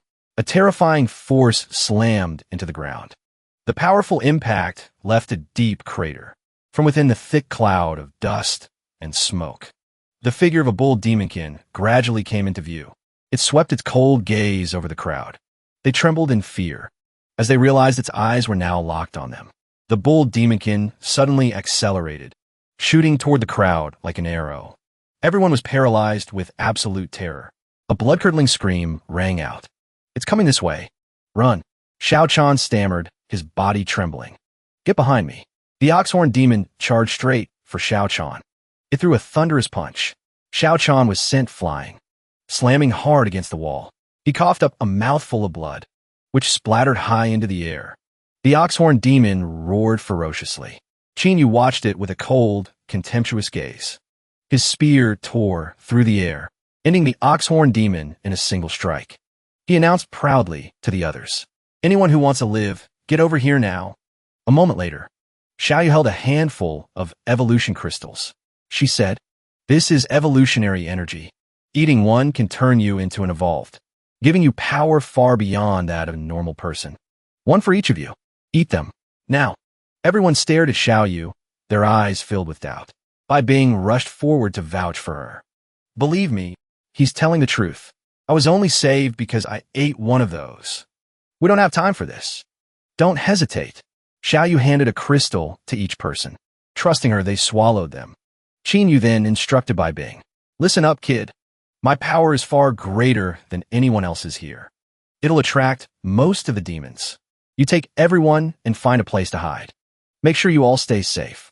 Bai Bing replied respectfully, "Understood. You have to take care of yourself, too." Qin Yu turned to Xiao Yu. "Let's move. I want to use these demons to test out my level 3 power." Xiao Yu replied with a grin. "Got it." A herd of oxhorn demons rampaged through the streets, destroying buildings. Seeing their territory invaded, the zombies shrieked to assert their dominance. They thundered towards the oxhorn demons. But the zombies were no match for the demons. One trembled in fear, as an oxhorn demon crushed it like an ant. The demon suddenly slammed the zombie to the ground, cracking the very pavement. The zombie's corpse was obliterated on the spot. The oxhorn demon roared in triumph. But then, Qin Yu's spear appeared out of nowhere, piercing straight through the head of the oxhorn demon. The swarm of demons was incinerated in a blaze of fire. Qin Yu glanced over, his expression full of contempt. Xiao Yu teased him. "You made these guys sound so tough, but they don't seem like much after all." With his spear, Qin Yu continued to battle the oxhorn demons. At his side, Xiao Yu was just as formidable. She tore the demons to shreds with her sword. But the oxhorn demons were relentless. They swarmed forward without end, their numbers growing by the second. They let out one terrifying roar after another. "I'm not afraid of these low-level mongrels, even if I go all out," Qin Yu thought. "Not afraid of these low-level mongrels, even if I go all out. But fighting like this will drain my stamina and evolutionary energy too quickly." He called out, "Xiao Yu, we can't let them surround us. Watch our backs. Follow me. We're breaking through." Xiao Yu replied, "Right." The two of them charged straight ahead, the oxhorn demons hot on their heels. Qin Yu's spear punched a hole through a glass door. He yelled to Xiao Yu, "In here." Qin Yu and Xiao Yu quickly slipped inside the building. Looking at the door, Qin Yu said, "This glass is pretty thick. It should take those mongrels a minute to break in. By then, we can just..." Before he could finish his sentence, the oxhorn demons shattered the glass door, storming into the building. The color drained from his face. A horrified gasp. "No way. There are so many of them." "Oh my god," Xiao Yu asked worriedly. "What do we do now?" As Qin Yu activated his powers, blazing flames erupted around him. "What else can we do? We just have to go all out." A moment later, the bullhorn demons swarmed in, their numbers growing by the second. The brilliant light of the flames lit up a corner of the street. A massive inferno engulfed the horde of bullhorn demons, incinerating them completely. Qin Yu retracted the flames from his hand. Xiao Yu, exhausted and panting, cried out, "Bro, I'm totally beat." Yu muttered to himself. What a pain. We can't keep this up. It's such a waste of energy. Suddenly, he noticed something was off. A colossal force slammed into the ground. Yu quickly dodged to the side. He wondered aloud. What was that? It was a butcher bull. He thought to himself. This thing. Its strength is easily on par with a level 2 zombie. Yu grabbed his sword and charged toward the butcher bull. Yu shouted, trying to stop him. Yu! Raf! Raf! The butcher bull's fist came crashing down. A single punch sent Yu flying. Yu was enraged. His eyes flew open, and he seethed. How dare you? He raised his spear and charged at the butcher bull. Don't think just because you're level 2. I'm scared of you. I'm level 3. The butcher bull's massive fingers easily caught the spear. Yu frowned, his mind racing. Just as I thought. Even though I used a potion to boost my strength to level 3. Physically speaking, I'm still only 30 times stronger than a normal person. Even for a level 2, that's not considered particularly strong. Then, a sudden, excited smile spread across his face. But Yu channeled his power into the spear. He roared, My Violet Inferno is a true level 3 ability. The flames engulfed the butcher bull. It screamed in agony. A strained expression appeared on Yu's face. Beads of sweat dotting his forehead. Burn, burn, just burn, damn you. A moment later, the butcher bull was char-black, completely lifeless. The butcher bull collapsed to the ground. Yu let out a sigh of relief. He raised his spear, ready to finish off the butcher bull. You really pissed me off, daring to hurt my brother. You're dead. Yu, clutching his wound, ran over. Wait, big bro. Yu turned his head and asked. And so, Yu let a few drops of his blood fall onto the butcher bull's head. In his anger, Yu had forgotten about Yu's ability. He said, Oh, I almost forgot. You still had this move. After a moment, the butcher bull suddenly stood up. Yu cheerfully pointed at it and said, I've decided. Your name will be Paikanyo. The surrounding bullhorn demons roared. Suddenly, Paikanyo coughed up a mouthful of blood. Its bones felt like they were about to shatter. It collapsed to its knees, sobbing. Yu exclaimed in surprise. Huh, guess I went a little overboard. It's on its last legs. Yu lets another drop of blood fall from her fingertip. She says, Wait for it. Try this on for size. Drops of blood from her fingers swirl around the creature. Paikanyo immediately absorbs the drops of blood, like some kind of miracle elixir. And just like that, Paikanyo is instantly restored to full power. Xianu stared, amazed. You can do that, too? Yu crossed her arms, puffing her chest out. I can use the genes in my blood to heal any puppets under my control. Re-energized, Paikanyo charged at the mob of ox-armored demons. It swung its fists, smashing them. One by one, punch after punch landed. The ox-armored demons dropped like flies. Suddenly, another one appeared out of nowhere. Xianu grew anxious. Another one. Yu. Control it. Paikanyo. Yu yelled. Get it. Paikanyo lunged, pinning the ox-armored demon's arms. Meanwhile, Yu activated her blood skill again. A single drop landed on another ox-armored demon's head. Now 2 of them were under her control.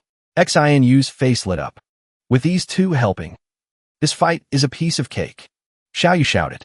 Hey, you guys, toss a few more over here. Paikanyo landed a devastating blow on an ox-armored demon. It collapsed to the ground, out cold. Yu cheered gleefully. That makes 3, she said, counting them off. 4, 5, and 6, Yu said with a satisfied smile. You're really getting into this, aren't you? Yu replied happily. With my blood enslavement and enhancement ability, she boasted proudly, I can now control 6 more. That's 12 in total. She then began to enhance her new puppets. The enhancement process began. She continued, after my enhancement, a Paikanyo is way stronger than any of your wild beasts. Xianu was speechless. Good lord, you're totally exploiting a bug in the system. Off to the side, Yu leisurely sipped a drink, casually watching her Paikanyos dominate the fight. Suddenly, a strange sound split the air. Xianu's head snapped up. That's the sound of space tearing apart. Is another rift about to open? At that moment, the remaining ox-armored demons saw something that made their jaws drop in horror. They were gripped by absolute terror. They turned and fled in a panic. Paikanyos, Yu commanded, pointing. After them. Xian yelled. They're actually running? Xiaoyu, let's get to the roof and see what's happening. I have a bad feeling about whatever's coming next. The two of them scrambled up to the rooftop. They looked up at the sky. Xian froze. This is against a blood-red sky, choked with ominous clouds. A colossal rift had been torn open, heralding a terrible doom. Brother, Xiaoyu asked, a hint of worry in her voice. Why the long face? My Pikenyos are here. What's there to be afraid of? Xianyu's expression was grim. This rift isn't normal. A rift like this. It wasn't opened. It was ripped apart. He explained, normal spatial rifts are unstable. To maintain one requires an incredible amount of power, but something that can physically tear space open has to be a monster of unimaginable strength. Xianu said, his voice laced with dread. We need to go.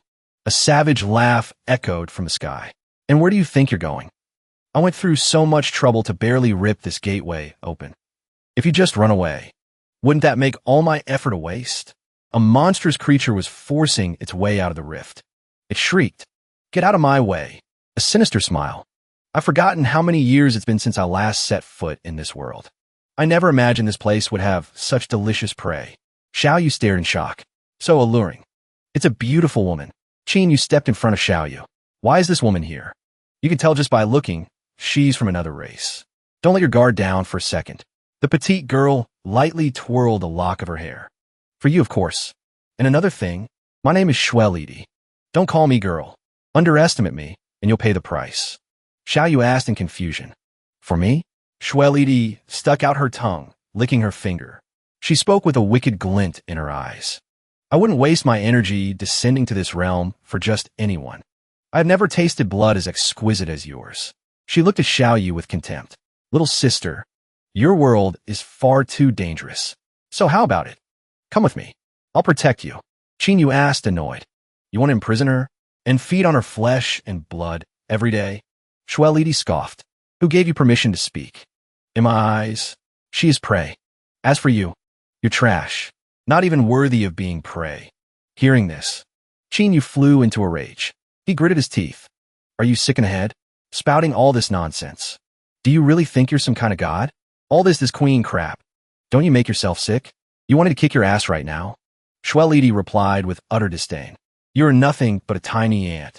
Do you have any idea what kind of great existence you're speaking to? Qinyu tightened his grip on his spear. He sneered. Just another freak from some other race. I just killed a whole bunch of them a minute ago. If you don't scram now, you'll end up just like those bulls. Beside him, Xiaoyu grew anxious. Big brother is just bluffing. He's pushing it too far. Xuelidi was furious. Her face darkened. You, how dare you compare me to those beasts? You ignorant ant. If you knew my true power, you would never dare speak to me like that. Qinyu calmly replied. I know you're strong, and right now, I'm truly no match for you. But, he raised his spear, pointing it at Xuelidi. He continued, your real body never came through that rift. The thing standing before me is nothing more than a projection. Xuelidi was stunned. You, how did you know? Qinyu smirked. You never made a move. You just kept trying to persuade her to leave. That's when I knew. You were just putting on a brave face. My guess is that this projection of yours isn't powerful enough to guarantee a win against me. Inside, Qinyu was cackling. I can't believe I guessed right. Phew, thank the heavens. Xuelidi was enraged. She hissed. Even if this is just a clone, it's more than enough to deal with you. Xuelidi moved like a flash of lightning. Seeing this, Qinyu broke into a cold sweat. He thought an alarm. So fast, Xuelidi suddenly appeared right in front of him. She flashed a gleeful smile, as if toying with her prey. She taunted him. Too slow. Qinyu used a spear to block Xuelidi's attack, but her razor-sharp claws were still poised to rip him to shreds. Damn, these claws. Her heavy staff had nearly shattered. Li Ti licked her fingertips, a menacing look on her face. Huh, you're faster than you look. And now, Qinyu turned to his sister. Xiaoyu, he called out. Enhancing, Xiaoyu replied. Right, without giving him a moment to react. She lunged like a predator. Her eyes were sharp, her smile wicked. Let's see you keep up with this. A flurry of blows rained down between them, with a single, powerful slash of her claws. Li Ti snapped Qin Yu's long spear clean in two. She held up the broken pieces like a trophy. Huh, I've broken your spear, she jeered. What are you going to fight me with now? Without missing a beat, Li Ti slashed at Qin Yu again. And this time, he couldn't dodge. A deep gash opened up. From a distance, Xiao Yu saw her brother get hit by Li Ti's attack. She couldn't hold back her worry and screamed, "Brother!" Though injured, Qin Yu grimly seized her hands. A cunning smile spread across his lips. Huh, finally caught you. A faint blush crept onto Li Ti's face. For once, her sharp tongue was silenced. In a flash, she yanked her hands free. Qin Yu laughed, teasing her. Oh, come on. No need to be so shy. TCH. Her embarrassment instantly turned to rage. Li Ti unleashed a furious strike toward Qin Yu, but he nimbly dodged aside. She roared furiously. You! How dare a worthless insect like you lay a hand on me? But Qin Yu had vanished, without a trace. Li Ti froze, stunned. Her eyes widened in confusion. Suddenly, Qin Yu reappeared right behind her, wrapping her in a tight embrace. She was both shocked and utterly enraged. Let go of me, she shrieked. You filthy, worthless maggot. You deserve to die. He quickly activated his technique. Incinerate. The moment the word left his lips, a world-shaking explosion erupted. But strangely, no one was harmed by the terrifying blast. Li Ti, seething with humiliation from the sneak attack, ground her teeth and snarled at Qin Yu. I'm going to tear you limb from limb. Her ice-cold claws slashed wildly at Qin Yu. Qin Yu was now in agony. His left arm was severely injured. Damn that enhanced clone, he gasped. To think I had to destroy it just like that. Half my strength wasted. Not giving Qin Yu a moment to rest, Li Ti shot forward again like a lightning bolt. Her cold eyes burned with more determination to defeat him than ever. She roared, Insect! D! Suddenly, a figure appeared, throwing a spread of enchanted talismans. Li Ti was taken aback for a moment. The newcomer scoffed. You insolent demon. You won't lay a hand on him. She stood there, frozen to the spot. Halt! She planted her hands on her hips, demanding, Who are you? Who dares interfere while I'm executing this pathetic insect? The one who had appeared just in time to save Qin Yu was none other than Dao Yi, a Taoist cultivator. He hurled the flaming talisman from his hand. Li Si just scoffed, flicking the talisman aside. She sneered, just a parlor trick, completely useless. Suddenly, a blinding light erupted before her eyes. The light quickly spread out, forming magical cords that wrapped tightly around Li Si's body. Bound tight, Li Si roared. What is this damnable sorcery? Unbind me at once.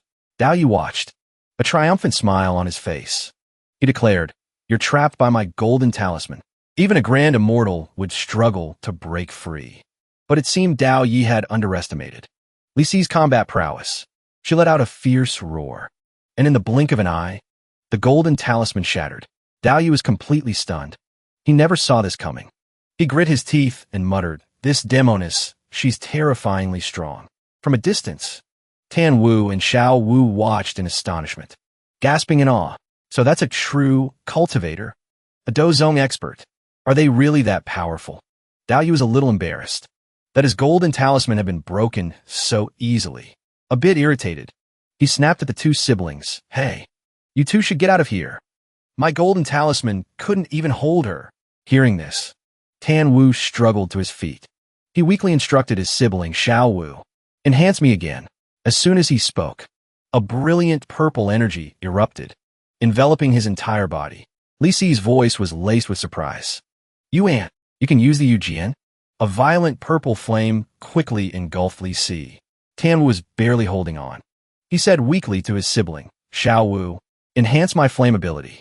Xiao Wu obediently replied, Yes. Right away, Tan Wu poured all of his remaining strength into this final attack. But his wounds were too severe. He couldn't stop himself from spitting up a mouthful of fresh blood. Xiao Wu panicked and rushed to support him. Her face was filled with worry. Brother, are you okay? Tan Wu was in immense pain. Cough. He answered weakly. I'm fine. Just overdid it a little. Used up too much energy. My injured body just couldn't take it. Meanwhile, on the other side, Li Si was absolutely furious. She screamed, You, how dare you do this to me? Seeing that Li Si could still speak, Tan Wu was utterly shocked. He had given his all, yet he still hadn't defeated her. I still couldn't beat her? Dao Yi had lost all patience. He roared in despair. Are we really going to fall to this monster today? The flames gradually faded, revealing Li Si clutching her chest. She was shaking, with humiliation and rage. Witnessing the scene, Dao Yi completely lost his Taoist composure. A nosebleed gushed uncontrollably as he mumbled, "This demoness is truly a seductress." Tan Wu froze for a full 5 seconds. Xiao Wu, however, was suspicious. She admonished her brother, "Brother, you do something like this?" But no one was more embarrassed right now than Li Si herself. She was seething. "You there, Aunt. Turn your head. Don't you dare look." As Dao Yi watched the steamy scene, he completely lost control. The more his nose bled, the more Li Si's rage flared. She shrieked, "And you, stop looking and suck that nosebleed back in. You people, just you wait." With that, she began to fade into thin air. Before vanishing completely, her voice echoed one last time. "This isn't over. This is bad. This is so bad. That thing. Give that to me." The specter vanished. Only 3 people were left standing on an empty rooftop. Dao Yi finally began to compose himself. He wiped at his bloody nose, trying to pull himself together. Now that things had finally settled down, Dao Yi clasped his hands and bowed to the 2 siblings. "My Taoist name is Dao Yi. May I be so bold as to ask for your honorable names?"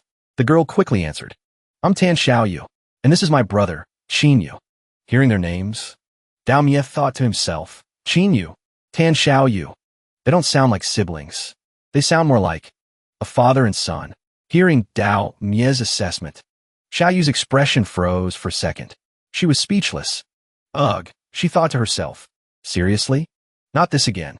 Next time, I'm not telling anyone our last names. He seemed to realize his little observation had missed the mark.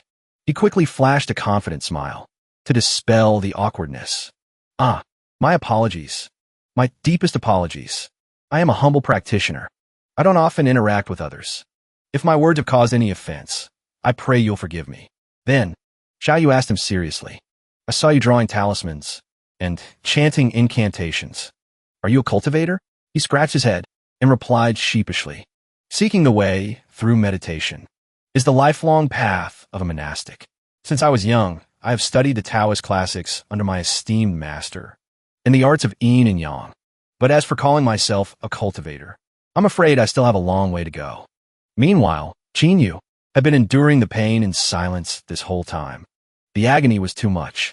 He couldn't help but let out a groan. Dao Yi quickly rolled up his sleeves and offered to treat Qin Yu's wounds. "Sir, you're gravely injured. Please sit down first. Allow me to tend to your wounds." He then took out his medical kit. It was filled with cultivation supplies. Xiaoyu praised him cheerfully. "Wow, you even carry medicine and acupuncture needles with you?" Dao Yi replied, a bit embarrassed. "I often travel for my training. Injuries are inevitable, so I've gotten used to carrying medicine and needles just in case." With that said, he quickly channeled all his spiritual energy and medical knowledge to help heal Qin Yu. Before beginning, he didn't forget to comfort him. "Sir, try to bear with the pain for just a moment." His memory suddenly flashed back to years ago, when Dao Yi was still just a young boy. He had been a wandering orphan, ragged and filthy, until he met a benevolent grandmaster. "What is your name, child?" the master asked. "They all call me Little Monster." "Then I shall give you a Taoist name. You will be called Dao Yi." And just like that, his master took Dao Yi up the mountain to begin his training. Time flew by. The homeless boy from all those years ago was now the Taoist master's #1 disciple. Every day, he trained diligently and joyfully alongside his master. Reciting the classics, great knowledge is vast and calm. Lesser knowledge is prying and small. Great words are like a blazing fire. Lesser words are but a stream of chatter. And so it went. In the blink of an eye, 10 years had passed. But joy cannot last forever. No one can stay by your side for a lifetime. His master had left this world. Dao Yi mourned his master. May you rest in peace. As Dao Yi was lost in sorrow over his master's passing, who would have thought his master would suddenly bolt upright in his coffin? His face was pale, gaunt. A constant wail escaped his lips Witnessing the horrific scene, he couldn't contain his terror. He screamed, "Ma! Master! You're—" The crazed Taoist lunged at Daomia. Fortunately, he dodged in time, realizing at once that this was not his master. It was some hideous, evil creature that had possessed his master's body. After that, a fierce battle broke out between them. Back in the present, the three of them were still standing on the building's rooftop. The sun was nearly overhead, but they hadn't yet left. Xiaoyu gently comforted him. "Don't dwell on it too much. That wasn't your master anymore." Daomia was lost in thought, his heart heavy. "Thank you," he replied. Then he continued, "I heard on the radio, there are many others like my master. It must be the work of evil spirits. We of the Taoist path usually live in seclusion deep in the mountains. But in times of chaos, we must ascend to fulfill our duty of saving the world. That's why I came here." Daomia continued in a low voice. "I never imagined the world would become like this. Evil spirits run rampant everywhere. There are hardly any normal people left. But it was precisely at this moment that I felt the yin-yang arts I've cultivated for so long have reached a state of ascension." Hearing this, Qingyu spoke up. "So, what are your plans now?" Daomia's gaze drifted to the horizon. He answered seriously, "I plan to leave this place. A murderous aura hangs heavy over this city. I fear a great disaster is coming." Qinyu's face lit up. He said quickly, "Perfect timing. We're planning to leave, too. We're heading south. You should come with us." In contrast to Qinyu's excitement, Daomia touched his forehead. He seemed a bit awkward, but quickly replied, "That's great. The outside is full of those crazed man-eaters. I was completely lost with nowhere to go." Xiaoyu chimed in. "You know, those things are actually called zombies. Have you never seen a movie?" He gave a small laugh, perhaps out of embarrassment. He answered shyly, I've been training with my master in the mountains since I was a child. The few times I came down were just to complete some ascetic trials. I don't really know much about the secular world." Xiaoyu, realizing she had made Daomia uncomfortable, tried to smooth things over. "Oh, well, you should definitely stick with us then. We can catch you up on a few things when we get the chance." The three of them walked on, chatting cheerfully. Qingyu said, "So, those talisman arts you just mastered. It's probably because you've awakened as an evolved." Daomia replied happily, "I knew it. I was wondering why I suddenly got so powerful."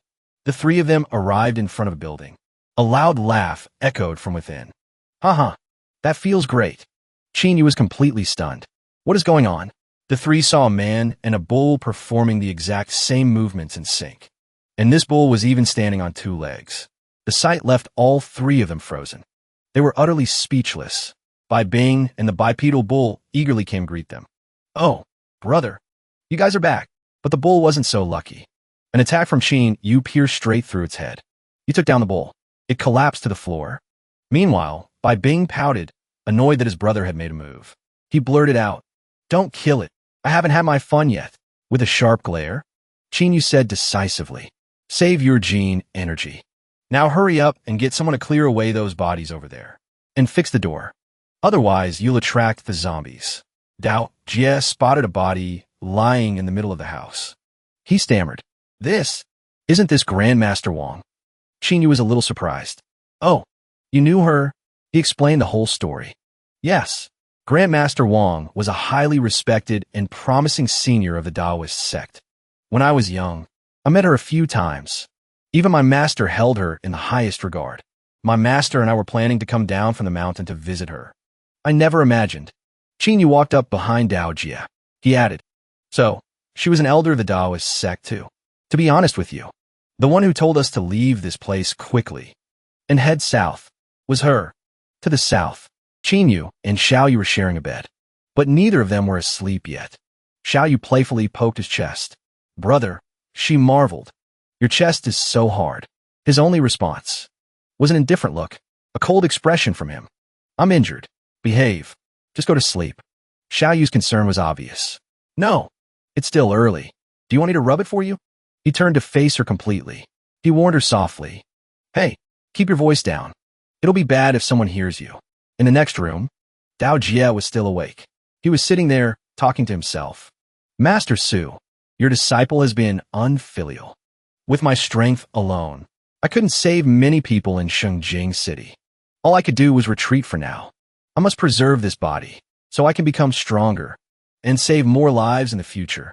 From the next room, a voice drifted over. Brother, your chest is so hard. Hearing those words, he looked both bewildered and awkward. Are those two really siblings? The two in the next room weren't stopping. They continued saying things that made Dao Jie blush. Stop fooling around. Just go to sleep. Unable to take it anymore, he clutched his head and buried his face in his pillow, trying to block out the awkward conversation. No, it's still early. Do you want me to rub it for you? Utterly defeated, Dao Jie shot back up. His expression was dead serious. Forget it. I'll just make some talismans.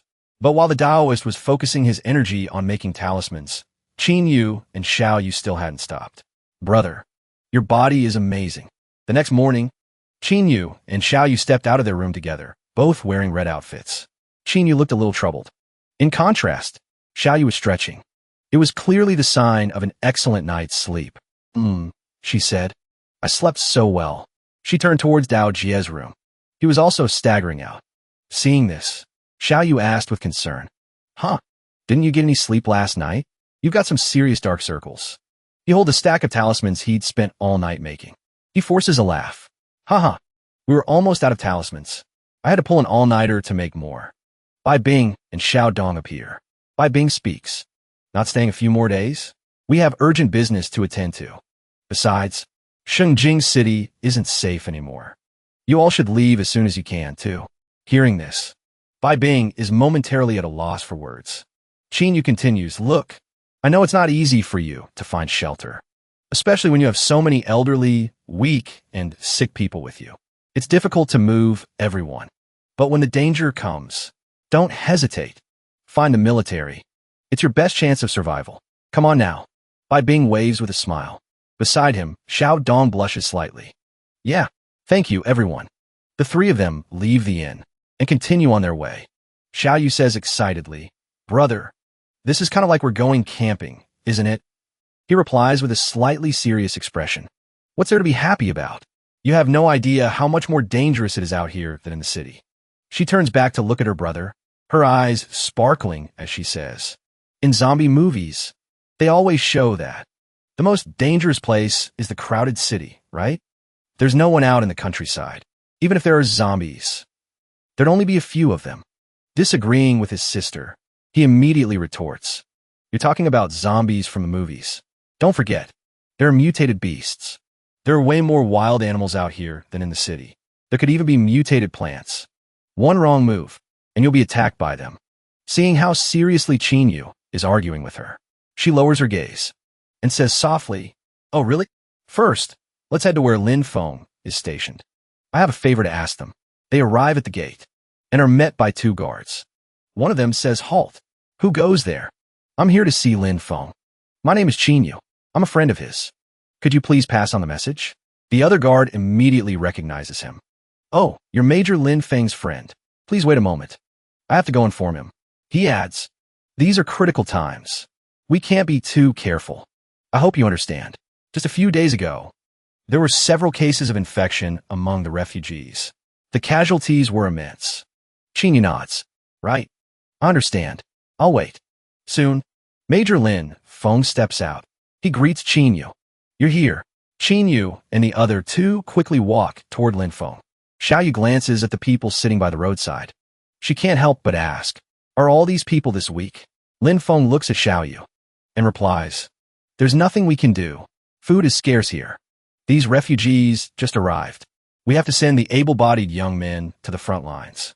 And even they don't have enough to eat, let alone the elderly and the weak, or the women. Lin Feng leads the three of them inside. Along the way, they come across a group of men with shaved heads, standing around and shouting at each other. Just for a bit of relief food. You bastards, you only give us this little bit of food. Are you trying to starve us to death? If you won't let us live in peace, then we won't let you live in peace either. Everyone get them. A man roared, Kill them. Stop. What do you think you're doing? The bald men, who had been shouting so loudly just a moment ago, shrank back the instant they heard Lin Feng's voice. One of them stammered, Officer Lin, we were not getting enough to eat. But Lin Feng wasn't buying that excuse. His voice grew harsher. Enough to eat? Go ahead and ask. Who in this entire camp is getting enough to eat? You're all able-bodied young men. Why aren't you out there fighting with everyone else? Instead, you're just hiding in the camp. What kind of men are you? Unable to take it anymore, one of the men stuck out his neck and retorted. Even if we fight to the death, we only get a little more food. We'd still be hungry, wouldn't we? Lin Feng carried himself with the authority of a major, lecturing the man to make him understand. You know damn well that even the soldiers aren't eating their fill, so what are you making all this noise for? Soldiers are falling in battle, and you're just consuming their share of the food. Go and do something useful for once. After dealing with the men, Lin Feng let out a sigh. You see how it is. Enemies within, enemies without. Everyone's trying to hide the pressure and the despair. Qin paid no mind to what had just happened. He said, I'm here to see Liu Taishui. I need him to forge a weapon for me. Once it's done, I'll leave. I won't be a burden to anyone. Lin Feng turned back, his eyes filled with desperation. He blurted out to Qin, You came all this way, just for that? You've seen the situation here with your own eyes. If you can, I'm begging you to help us. Qin replied immediately. It's not that I don't want to help you, but when it comes to the Zerg, I'm truly helpless. I'll be straight with you. This mission is nearly impossible. You need to retreat immediately. Finding another camp is your best option. Lin Feng scratched his head, his face etched with exhaustion. He sighed. You think I haven't considered what you're saying? But forget it. Since that's how it is, I'll take you to see Liu Taishui. Lin Feng led Qin to a 4-story building. He pointed upwards and instructed him. Go up to the 3rd floor. Just follow the sound of hammering steel. You'll find him. I have other things to attend to. I won't be going with you. Qin turned to look at Lin Feng. He replied curtly, Got it. You go take care of your business.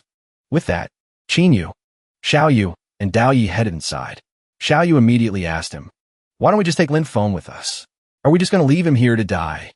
Qin answered indifferently. He wouldn't agree to it. He's determined to defend this place. To his last breath, as if understanding Qin feelings, Dao Yi spoke up. Everyone has their own battles to fight.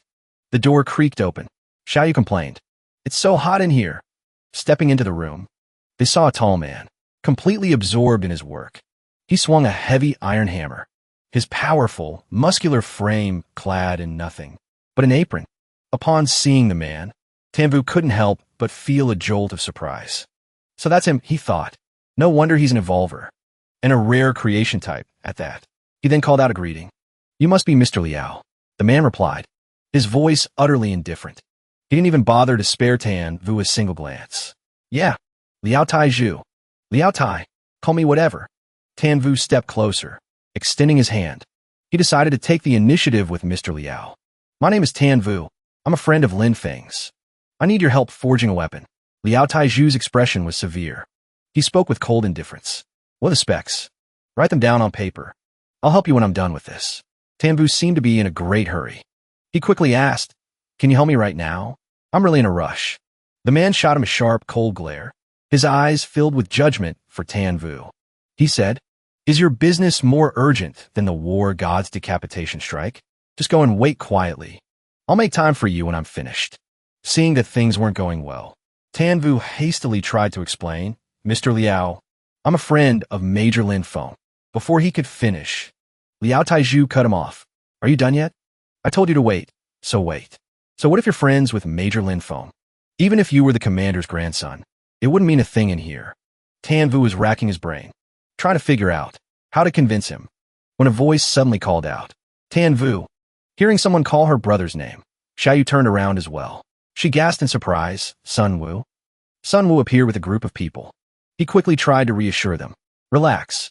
I'm not here to cause trouble. Why are you all here? Zhuozhong, who was with him, couldn't help but ask. So this is Tanvu, the guy you said could beat you so easily? Sun Wu walked up to Tanvu, his voice dripping with challenge. Well, this is perfect.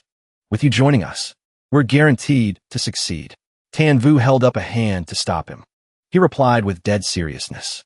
I think you've got the wrong idea. I came here to have a weapon forged. There's no way I can leave. As for this decapitation strike of yours, I want absolutely no part of it. and I suggest you don't all go blindly marching to your deaths. Sunwoo looked a bit surprised, but he quickly composed himself and said, You're the biggest coward I've ever met. This decapitation strike is for Shungjing City. Even if we have to die, we will be remembered for generations to come. We'll become the city's heroes. Tan Vu's expression remained indifferent. He gave Sunwoo a look of pure judgment. Then he said nonchalantly, Are you an idiot?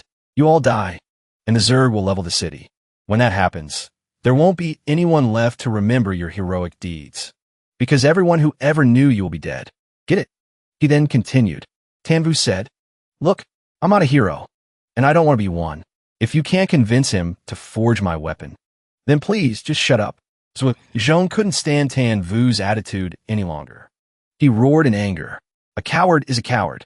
If you ask me, you beating Sunwoo was nothing but a lucky fluke. The entire Central Squad thinks so. I'm officially challenging you. If I don't teach you a lesson, you'll really think you're something special. Xiaoyu points at Sunwoo and Zhuozhong. Her next words leave them both in shock. Which one of you is stronger? Zhuozhong looks a bit flustered. He stammers. That's hard to say. Why are you asking? With a serious expression on her face, she casually picks her nose and says, If you two are about evenly matched, then don't even bother challenging my brother, because even I could take you both on with one hand. Zhuozhong is stunned to hear this. He looks like he's about to fall over backward, but he still manages to force a retort. You've got some nerve. Little girl, let me show you. I'm not like the others. Even if my opponent is a woman, I won't hold back. Taizhu, who had been observing in silence, finally speaks up. Wait. Taizhu glances behind him and asks, You said, you're really leaving Shungjing City? Qinyu, confused, replies, Yes. Why do you ask? The old man frowns and makes a proposal. I promise you, I'll forge your weapon first, but you have to promise me one thing. Qinyu looks at him inquisitively and asks, What is it? Go on. Taizhu states his request. Take my grandson away from here. Take him to Tianming City in the south. Promise me this, and I will forge your weapon. Qinyu thinks for a moment, then answers decisively. That I can do. I'll do my best to ensure his safety.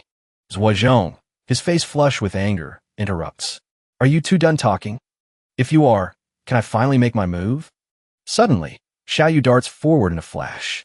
She presses a cold, sharp blade to his neck. Then she retracts her sword and calmly orders, All right, that's settled. Now, get out of the way and let the master forge my brother's weapon.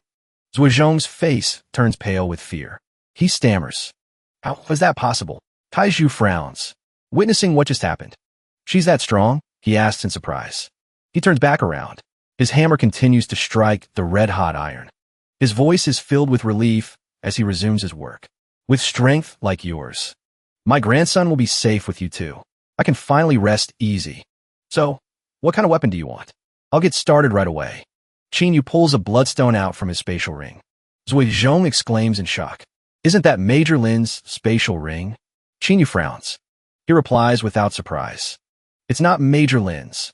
That guy's abilities were just bizarre. It's a long story. Taizhu furrows his brow, confused. He reaches out and takes the burning bloodstone. He asks, full of curiosity, What is this? It's still warm. Qinyu answers, This is a burning bloodstone. Please, use it to forge me a 2-meter-long spear. Taizhu examines the object in his hand. Sensing it's a precious material, he agrees. The moment I touched this, I could feel its extraordinary power. This is absolutely a top-grade material. Any weapon forged from it will undoubtedly be a divine armament. He adds, It's good, all right, but it's not quite enough. This isn't enough for a 2-meter spear. This is only enough to forge the spearhead. In my opinion, the shaft should be made from flame crystal. Qinyu repeats, Flame crystal. Xiaoyu, standing nearby, chimes in curiously. What's flame crystal? Qinyu explains. Remember those fireworms that were chasing us? Flame crystal is the organ they use to create fire. It's incredibly durable, and it retains heat for a long time. It's not quite on the level of a burning bloodstone, but it's still an incredibly rare material. The burning bloodstone was cut into smaller pieces and thrown directly into the raging furnace. Taizhu stood before the furnace, his brow furrowed. A A puzzled voice broke the silence. This thing's melting point is too high. The furnace is at maximum heat, but it's not reacting at all. Seeing this, Xianu summoned a purple flame into his hand. His eyes were locked on the furnace. Let me. Then, without a moment's hesitation, he thrust his flame-wreathed hand into the furnace. Not a shred of hesitation. Taiju stared at the furnace, warning the young man, if you keep this up, the furnace won't be able to take it. Xianu glanced at Xiaoyu and commanded, Xiaoyu, reinforce the furnace. At his word, she immediately cast a reinforcement spell on the forge. She replied curtly, yes. Everyone else in the room could only stare, their eyes wide, in astonishment at the sight. Once the burning bloodstone was molten, Xianu pulled it from the flames and announced, it's ready. Taiju took the molten stone. With all his might, he hammered it, shaping the metal. He turned his head and urged quickly, add your blood. Xianu didn't waste a second, grabbing a knife. He sliced his palm. He held his hand over the spearhead. Drop by drop, his blood fell onto the red-hot metal. The spearhead began to tremble violently. Fine, blood-red veins spread across its surface. Xianu was stunned. This spear, it's resonating with me. Taiju held the newly forged spear with reverence, his voice filled with satisfaction. This is the finest work I've ever created. I'll call it the Blood Flame Spear. Let's go with that. Xianu took the new spear in hand, a smile touching his lips. The Blood Flame Spear. I like it. He gave his spear a swing, and a trail of purple flame erupted in its wake. He assessed its power, just as I thought. This spear qualifies as a D-rank treasure. And what's more, it has an additional effect. Something I didn't expect. At the spear's tip, a vortex of purple flame swirled. Xianu stood the weapon upright. He was enveloped in a red aura. Burning blood. It can ignite my own blood in an instant, granting me a short-term boost to my speed and power. But I'll be weakened from blood loss after the effect ends. Blood siphon. When the blood flame spear harms an enemy, it will siphon their blood, strengthening itself, while transferring that energy to its wielder. It even accelerates my body's ability to produce new blood. Xianu clasped his hands in a gesture of respect. His voice was filled with gratitude. Thank you, Grandmaster Liu. I swear I'll do everything in my power to get your grandson to Chuanming City. Taiju returned the gesture and proposed. I ask that you wait one night, Mr. Xianu. Tomorrow, I will arrange everything for my grandson to leave with you. Grandmaster Liu. Taiju simply smiled at him. Xianu's brow furrowed as he made an offer. You should come with us. You don't have to die in a place like this. You don't have to die here. Taiju clasped his hands behind his back. After a moment of thought, he gave his firm refusal. Me? No, I'm not going. I have to stay here and fight to the very end. The next day, the sun climbed high in the sky. Its brilliant rays cut through the morning mist, illuminating a certain building. Inside, Lu Hui stood in the doorway. He spoke, his voice hesitant. Hello. You. I'm Lu Hui. Qinyu looked at him and asked, Your master Lu's grandson? Are you all packed and ready to go? Lu Hui smiled and replied, Yes, I'm all set. Out in the hallway, a group of people approached with a commanding presence. Dressed in stately uniforms, they advanced on Qinyu's room. The man with white hair was the first of the 10 war gods. Gao Jiao. His face was as pale as a ghost's. They call him Ghost Jiao. His ability was to transform into a phantom soul. The man with green hair was the second of the 10 war gods. Yang Jingling. He looked about 25, with strikingly handsome and refined features. He was known as the pride of the army. His ability was the control of plant life. The one behind the green-haired man was the third of the 10 war gods. Lu Yun. He could transform into a Haozhu, a long, ancient black beast. It could also fire projectiles. The man beside him was the commander-in-chief, Li Wei. He was over 40 years old, known as a cunning and ambitious leader, of profound skill and strategy. Lin Feng walked at the head of the group. Qinyu, he called out warmly. Qinyu's eyes swept over the approaching men. His brow furrowed slightly. Jingling spoke up. So it's true what they say. A hero emerges from the younger generation. You must be Qinyu. I've heard Lin Feng mention you. With one hand on his hip, Qinyu asked with a smirk. Judging by your presence, you must be the commander-in-chief of Shengjing City. Li Wei clasped his hands behind his back, smiling. He introduced himself with a note of praise. You have a sharp eye. I am Li Wei, Commander-in-Chief of Shengjing City. Qin Yu's brow tightened. Something clicked. Li Wei, he murmured to himself. Could it be him? He recalled an image of Li Wei from the future. He remembered. Li Wei, the future city lord of Tianming City. Unbelievable. And right now, he's the commander-in-chief of Shengjing City. Qin Yu clasped his hands together respectfully. He continued. So, it is Commander Li. I've heard a great deal about you. Li Wei's expression immediately turned serious as he got straight to the point. He spoke carefully.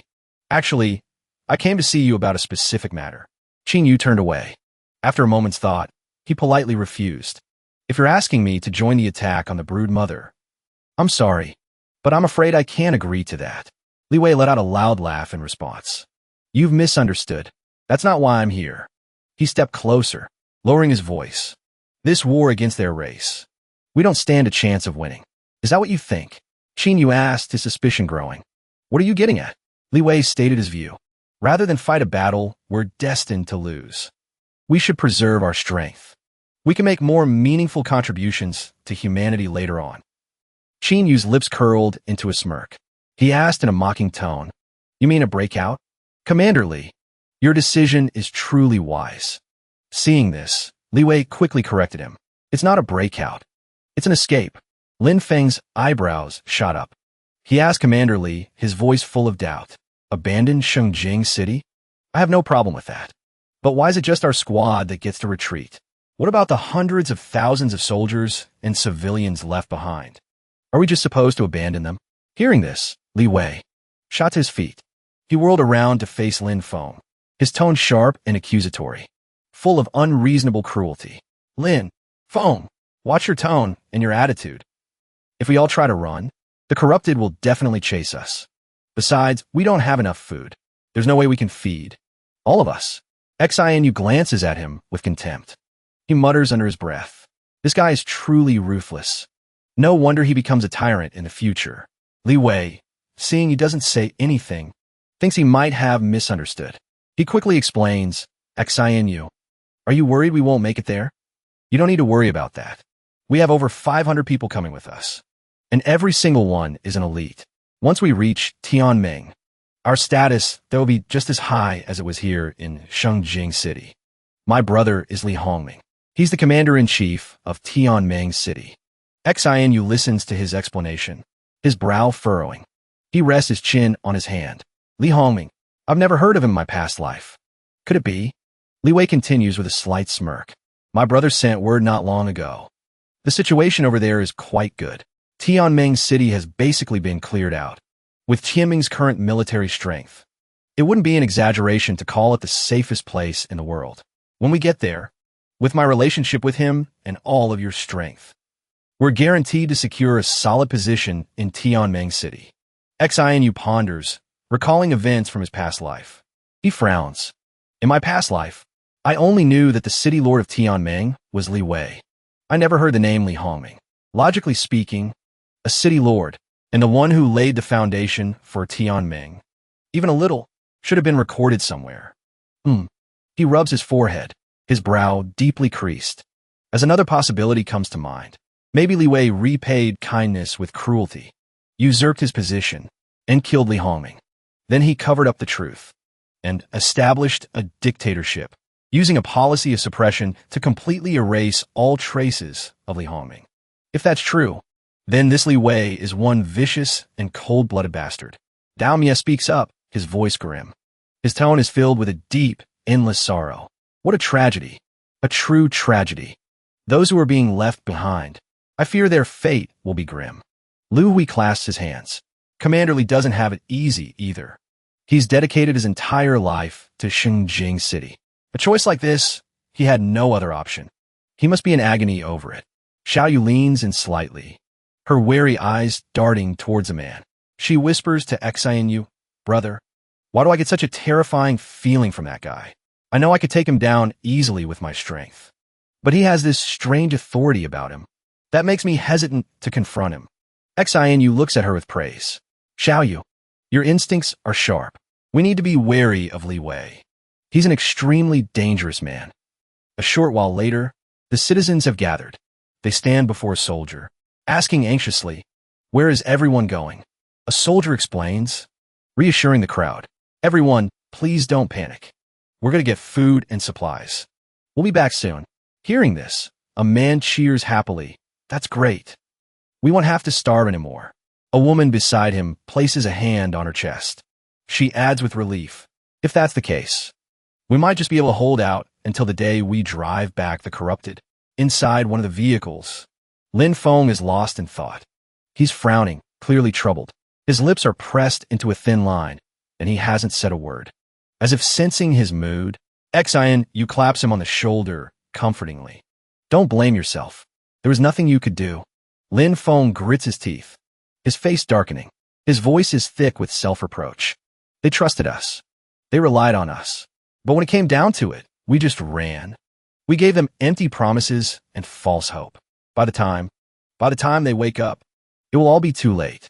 The only thing left for them will be death." Lin Feng lets out a soft sigh, his voice dropping low. It's as if he's trying to explain himself to Qin Yu, while also trying to convince himself, "At least I can live with my conscience." Hearing this, Qin Yu jumps to his feet. "What?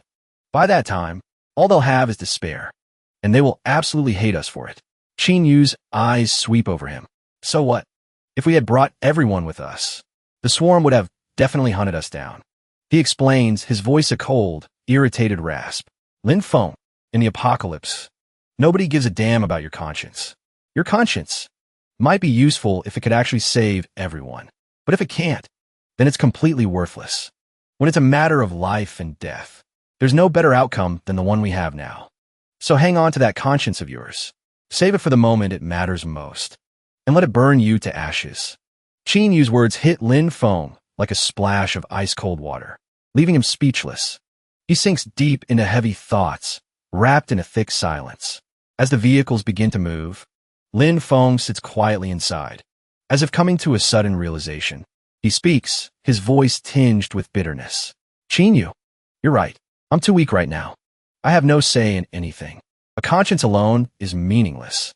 Despite this suffocating silence, the convoy pushes steadily forward, showing no signs of stopping. Agile motorcycles take the lead, their riders observing the situation, scanning every inch of the road ahead.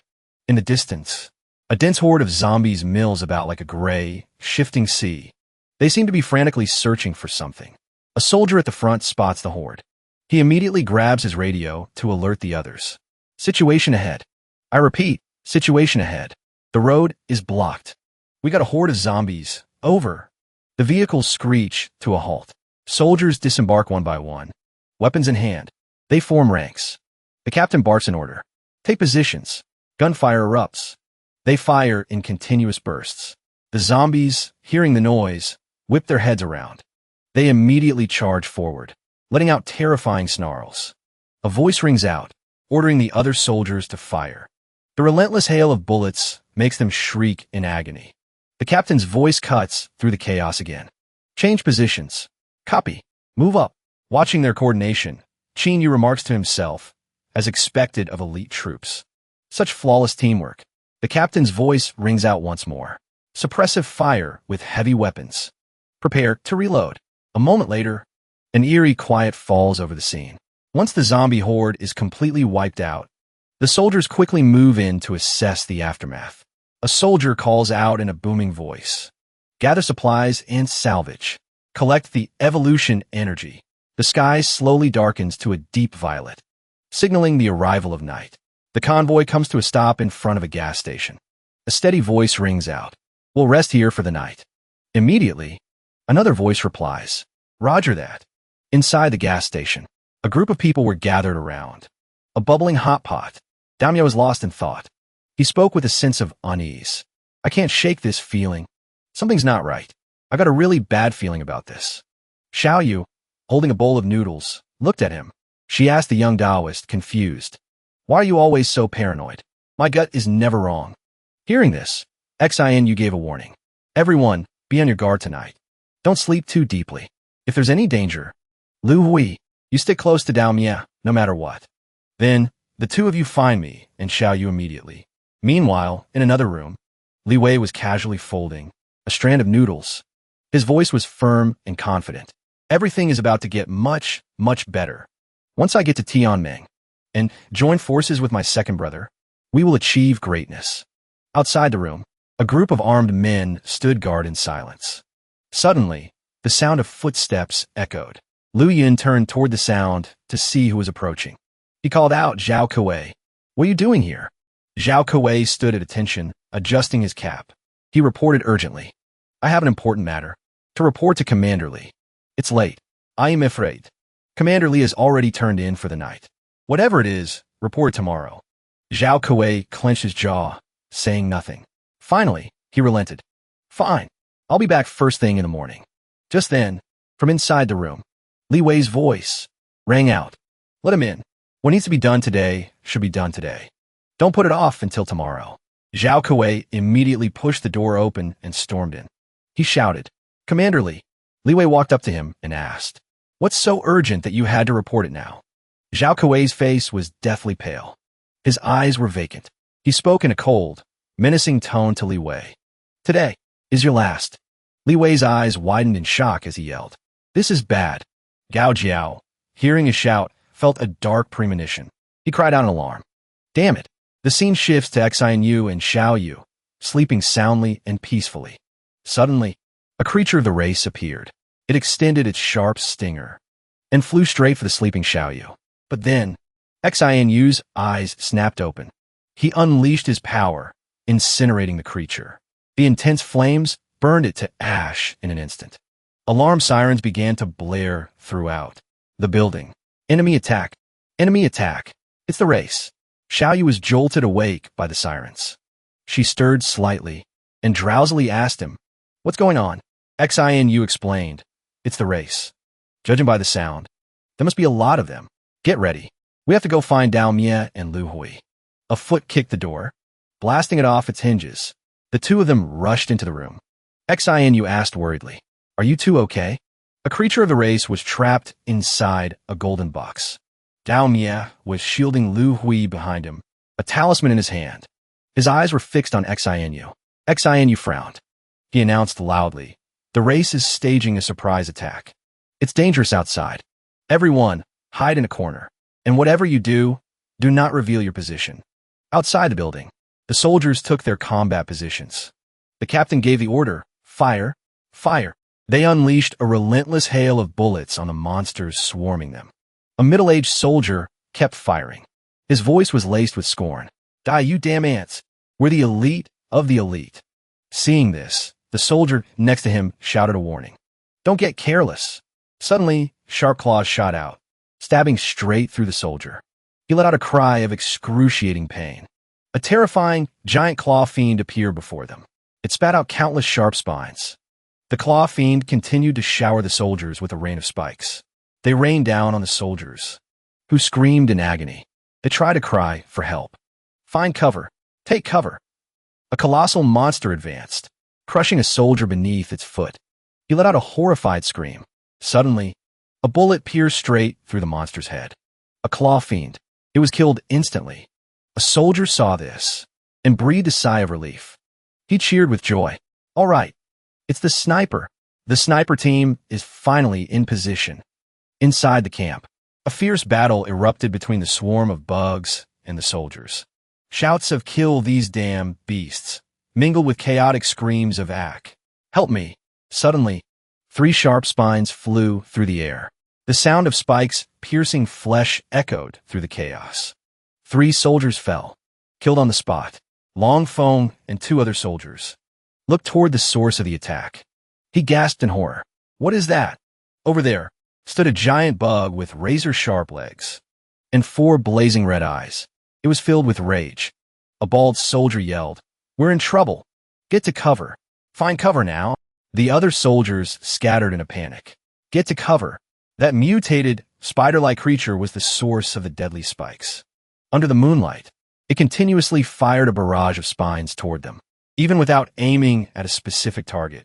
The rain of sharp spines was bound to hit a few unlucky soldiers. A calm voice pointed toward it and gave an order. "Target that one. It's the leader." A sniper positioned above received the order. "Roger that." He carefully aimed at the mutated spider creature. But just as he was taking aim, a large, red bug landed silently behind him. By the time he sensed the danger, it was too late. The sniper never stood a chance. A scream, that ear-splitting shriek, was his last sound. Seeing their comrade plummet from above, the soldiers on the ground froze in shock. What is that? They looked up to see a red bug with wings and a long, lizard-like tail. But its body had 4 humanoid limbs. Only its head retained the features of an insect. Someone shouted. Identity confirmed. It's the Carapace King. A panicked soldier screamed. Get away! Get away! But it was too late. The Carapace King dove toward their position, creating a shockwave on impact, and sending everyone flying. A thick cloud of dust filled the air. It moved like the shadow of death. Wherever it went, it left a trail of bodies. The army lost 2 more soldiers. Sun Wu quickly issued a new command. Men, the enemy is in close. Switch to melee weapons. Just as he finished speaking, a bug with sharp pincers lunged forward. His teammate shouted a frantic warning. Watch out! The insect plunged its blade-like claws into the ground. But Chinyu had already launched himself high into the air. He let out a triumphant laugh. Bet you didn't see that coming. That I could jump this high.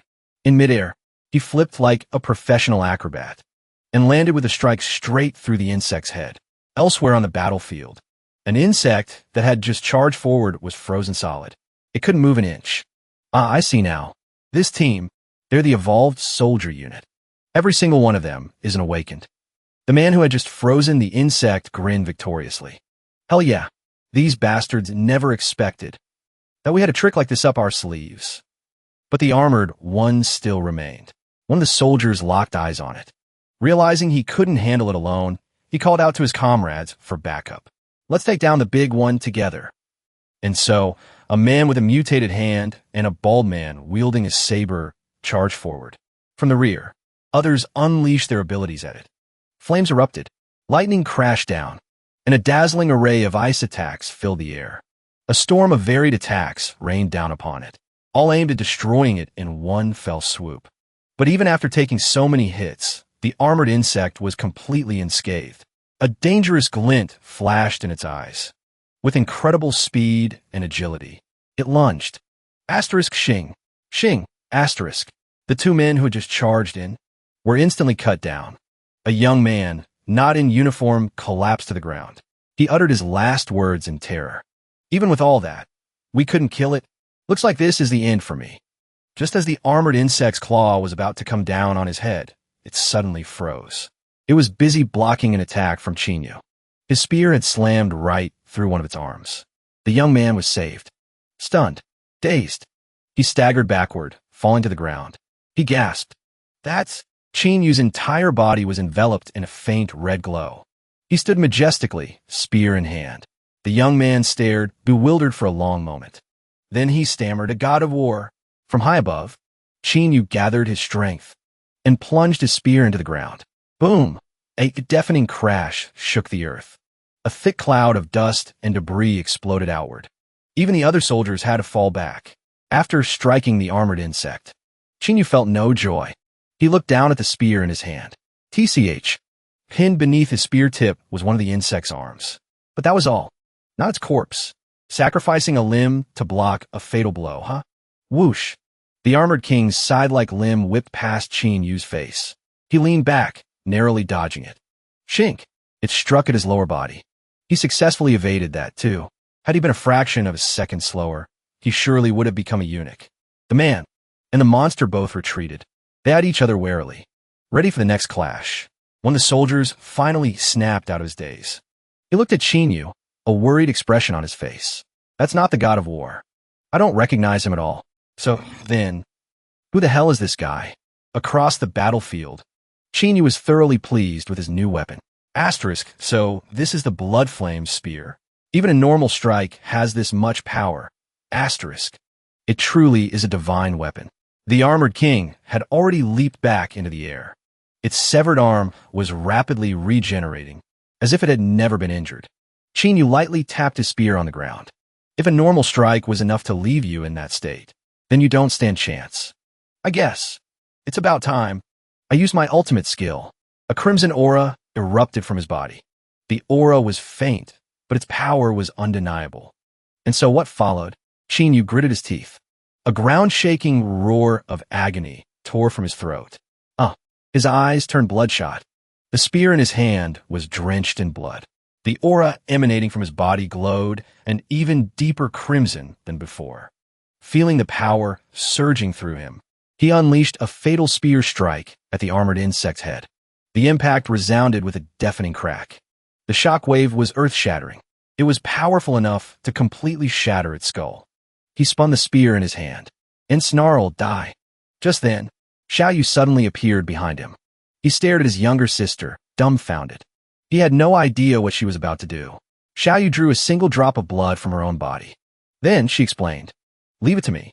The drop of blood shot straight toward the head of the armored insect king and quickly burrowed into its body. Incredibly, its grievously wounded body instantly and completely healed. It was back to its peak condition. And now, it was completely under Yu's control. The little girl cheered with delight. "This is so cool."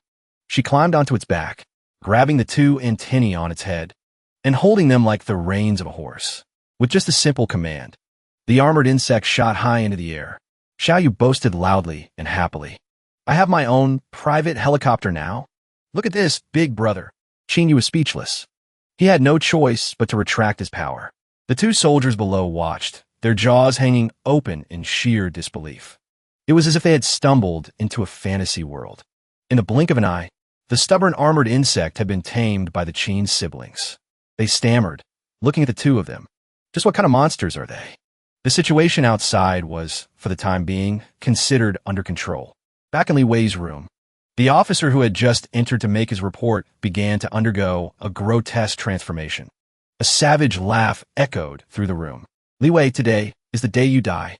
Gao Jiao, realizing the imminent danger, rushed in just in time. "This is bad." The man had now become a mutant insect, his body a twisted fusion of human and bug. Sharp, pincer-like legs sprouted from his back. Tendrils writhed all over his body. It opened its mouth wide and let out a ferocious roar. Gao Jiao activated his ability, transforming into a ghostly spirit. He swiftly phased right through the creature's body. He was trying to get to Li Wei and save him. Thanks to his incredible speed and skill, Gao Jiao snatched the commander-in-chief and pulled him away from the mutant insect's gaping maw. It snapped its massive jaws shut, but only bit down on thin air. There wasn't a single scrap of human flesh for it to sink its teeth into. Seeing its attack had failed, it turned its head, glancing around, and prepared to flee. Jingling saw it and shouted a warning. "It's trying to escape." Lu Yin roared, "Transform." His shirt was instantly torn to shreds. His entire body became covered in sharp quills. He looked just like a giant, humanoid porcupine. However, this was a crested porcupine, to be exact, not your average hedgehog.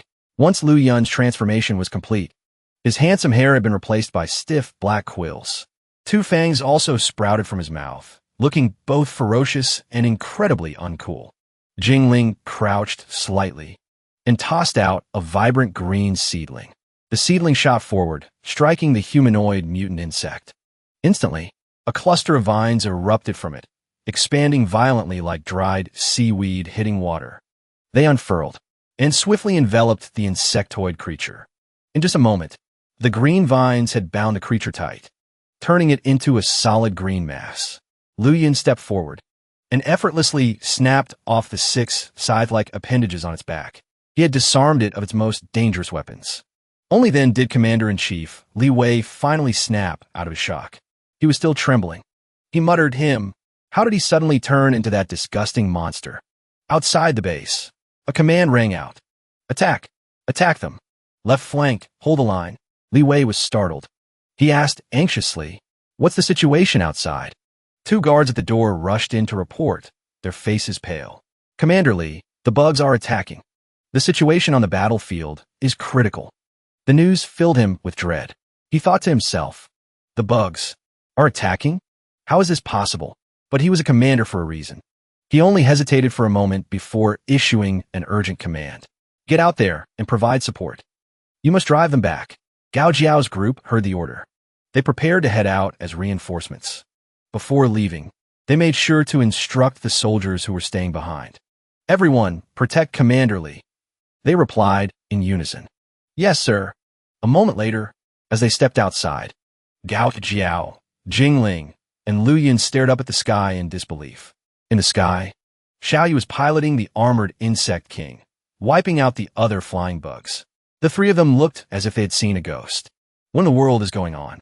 Before they could recover from their shock, something purple crashed to the ground with a thunderous boom.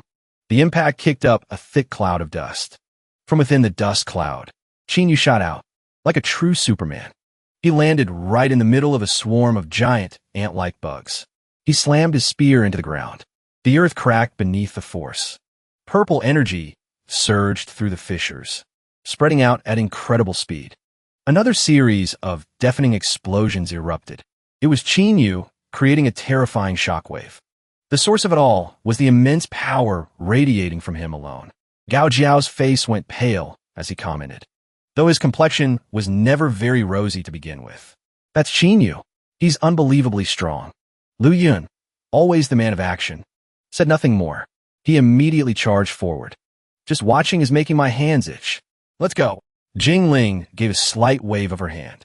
Countless seeds scattered in all directions, glowing brilliantly in the night like fireworks. As the seeds landed, they instantly grew into tough, razor-sharp vines, piercing and shredding the swarm of bugs. Xiaoyu watched with delight, her eyes sparkling with pure joy. Looking nothing like a warrior in battle, the little girl grinned brightly. Plants versus zombies. Gao Jiao joined the fight as well. He drew a sword. Its blade flickered with a sinister purple aura. Seeing Xiaoyu and Qinyu, he thought to himself, so this is the power of a war god? Swish! The sword in Gao Jiao's hand flashed. A bug was sliced cleanly in two. The cut was as smooth as slicing a cake. Qinyu had noticed the movements of the three. He paused his attack for a moment. A purple shadow zipped past. In its wake, it left countless bug corpses. Seeing this, Qinyu suddenly realized. That's him, Gue Jiao. Gao Jiao's shadow sped forward, wielding two sharp swords. Combined with his abilities, slaughtering the bug swarm was an easy task. Qinyu's mind drifted back. He recalled what he knew about him. Gue Jiao, though his reputation wasn't as widespread as Lin Feng's, just hearing his name was enough to make anyone wary. His strength surpassed Lin Feng's by more than just a little. Later on, Lin Feng left Li Wei's side for some mysterious reason. Not long after, Gue Jiao also died. No one ever knew why. It was Lin Feng. He was thrilled to finally have a chance to show off. Finally, I get to fight alongside you. But he was completely unaware of a dark shadow silently approaching from behind. Qinyu quickly warned him.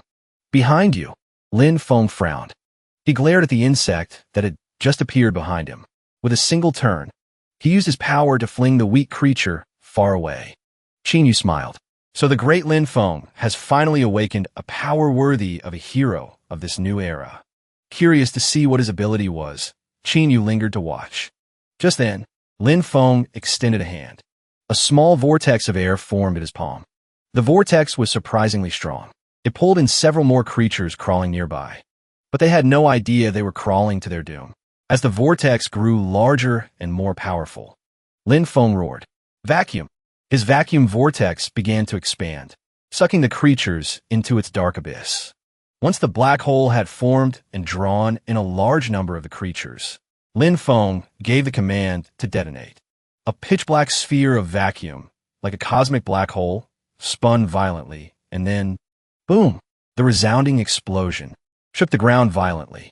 Under the bright, starless, moonlit sky, the creatures seemed to receive some kind of command on the wind. They tilted their heads to the sky and let out a unified roar. Immediately after, they fell into formation and began to flee in a scattered retreat. The soldiers saw this and cried out in astonishment. They're retreating. Lu Yin held up a broken leg he'd torn from a dead creature. Some creature that was now very dead. He laughed heartily. That's it. They're that cowardly. So this is the extent of the swarm's strength. Pathetic. Qinyu was confused. He thought to himself, analyzing the situation. What's going on? Even if this swarm continued to fight, they would have eventually been wiped out. But retreating has never been their way. Despite his thoughts, As the creatures fled, no one bothered to give chase. The battlefield was now a chaotic mess of insectoid corpses strewn everywhere. Xiao Yu lightly jumped down from the armored insect king. A radiant smile bloomed on her face. It was time to harvest the spoils of war. Big brother, how much evolutionary energy did we get this time? Qin Yu casually stored his weapon in his storage ring. He answered flatly, these creatures don't have any evolutionary energy. Xiao Yu's face fell instantly. Really? Qin Yu continued. But in its place, they have a precious alien essence. Xiao Yu's heart soared with joy again. She urged her brother on. That's great. Hurry, let's burn them all. We can collect it faster that way. Qin Yu shook his head slightly. He explained, the swarm's essence can't withstand heat. If my fire burns them, the alien essence will turn to ash too. Looking at the mountain of corpses on the ground, with no efficient way to search for the alien essence, he let out a weary sigh. So many bodies. Searching them one by one is going to be a real pain. Just then, Xiao Yu suddenly cried out, oh, I think my mount can sense the alien essence. She immediately put her flying mount to use. She eagerly commanded it. Go! The armored insect king obediently followed her command. It gently began to pick up the corpses containing the alien essence and bring them to Xiao Yu. Meanwhile, she kept pointing and shouting, that one has it. Qin Yu calmly dissected the creature brought before him. From within, he pulled out a blood-red stone. He let out a soft "oh." His face showed clear surprise at the find. A blaze crystal? Just a short while later, Xiao Yu had gathered an entire bag of blaze crystals. The clever girl showed them off to her brother, hoping for some praise. Look, big brother, there are more than 20 of them. Just then, Lin Feng walked over. He scratches his head awkwardly. He clears his throat. Qin Yu, you might not be aware of this, but cleanup of the battlefield is handled by a specialized department. What you're doing is against protocol. Xiao Yu clutched the bag of essence crystals, refusing to let go. She retorted irritably, we earned these ourselves. If you want some, go get your own. Seeing this, Lin Feng was at a loss for words. He only grew more flustered. Well, from now on, suddenly, Li Wei appeared, flanked by 2 guards. He let out a hearty laugh. It's a trivial matter. If you need them, Qin Yu, by all means keep them. But his expression froze, his eyes locking onto something that made him stammer in terror. That's... The colossal insectoid king loomed behind Xiao Yu. Li Wei immediately roared an order to everyone. An insectoid king. There's still one left. Take it down now. Lin Feng rushed forward to explain, trying to stop them. Commander Li, don't worry. That one is under the control of Qin Yu's sister. It's no threat to us. At that, Li Wei breathed a sigh of relief. His expression brightened considerably. Is that right? Incredible. Truly incredible. Despite his words, he didn't let his guard down. He immediately issued another command. Everyone, stay on high alert. The swarm may have retreated, but we can't afford to get careless. Get the cleanup crew here to secure the battlefield. Collect all valuable materials and cores. Carapaces, claws. Salvage anything and everything we can use. Jingling walked up to Qin Yu. He smiled warmly, extending his hand for a handshake. You must be Qin Yu. I've heard Sun Yu talk about you. He said you were incredibly strong. Seeing is believing, as they say. You certainly live up to the hype. Qin Yu didn't offer his hand in return. He didn't even reply. The atmosphere instantly turned awkward. Xiao Yu quickly jumped in to break the uncomfortable silence. Hugging the bag of essence crystals, she beamed. That's just how my brother is. He just likes to act all cool. Please don't mind him. Jingling straightened up. He scratched his head, embarrassed. It's fine. It's fine. People with real power tend to have their quirks. I get it. Just then, Lu Yun's beastly features receded. His fangs vanished, and his wild hair settled back over his handsome face. He began to tease Jingling. Serves you right for being so chummy with everyone. Awkward, huh? A top-tier warrior like him. Acts, he doesn't talk. A moment later, Qin Yu turned and headed back toward the base. Xiao Yu hurried after him, grabbing his hand. Bro, Commander Li was staring at me just now. It was a really weird look. He had clearly noticed as well. His eyes darkened as he answered. I know. He was pretending to look in our general direction, but I could tell. It was just a front. He was actually looking at you. Hearing that, Xiao Yu was startled. He's not a creep, is he? Qingyu chuckled. Do you really think a man like Li Wei would be that kind of person? She retorted with naive logic. Why not? I heard that. The more successful someone is, the more twisted they become. They returned to the Taoist room. Xiaoyu burst through the door, shouting, Little Taoist, Lu Hui, where are you two? But she fell silent the moment she saw what was inside the room. Her eyes widened in utter shock. The dead bug lay on one side of the room, and Lu Hui was sprawled face down on the floor.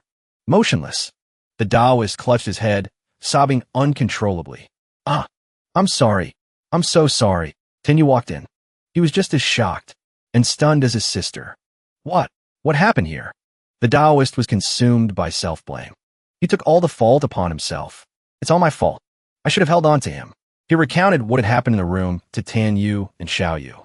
A moment ago, a bug had suddenly smashed through the door and burst into the room. The Taoist had just enough time to use a talisman, creating a golden protective shield around himself and Lu Hui. The protective shield was quite sturdy. The bug attacked several times but couldn't even make it waver. But instead of staying inside and waiting for Tanyu and his sister to return, the boy panicked and tried to run. And so, Lu Hui ran out of the Taoist protective circle on his own. It all happened so fast. He couldn't grab him in time. He could only shout an alarm. Hey, don't run. Seeing its prey run out from behind that tough shield, the insect immediately seized the opportunity. It raised its pincer and struck. It sliced cleanly through Lu Hui's back like a knife through fruit. The boy only had time to let out a scream before he collapsed. After finishing his story, the Taoist broke down completely.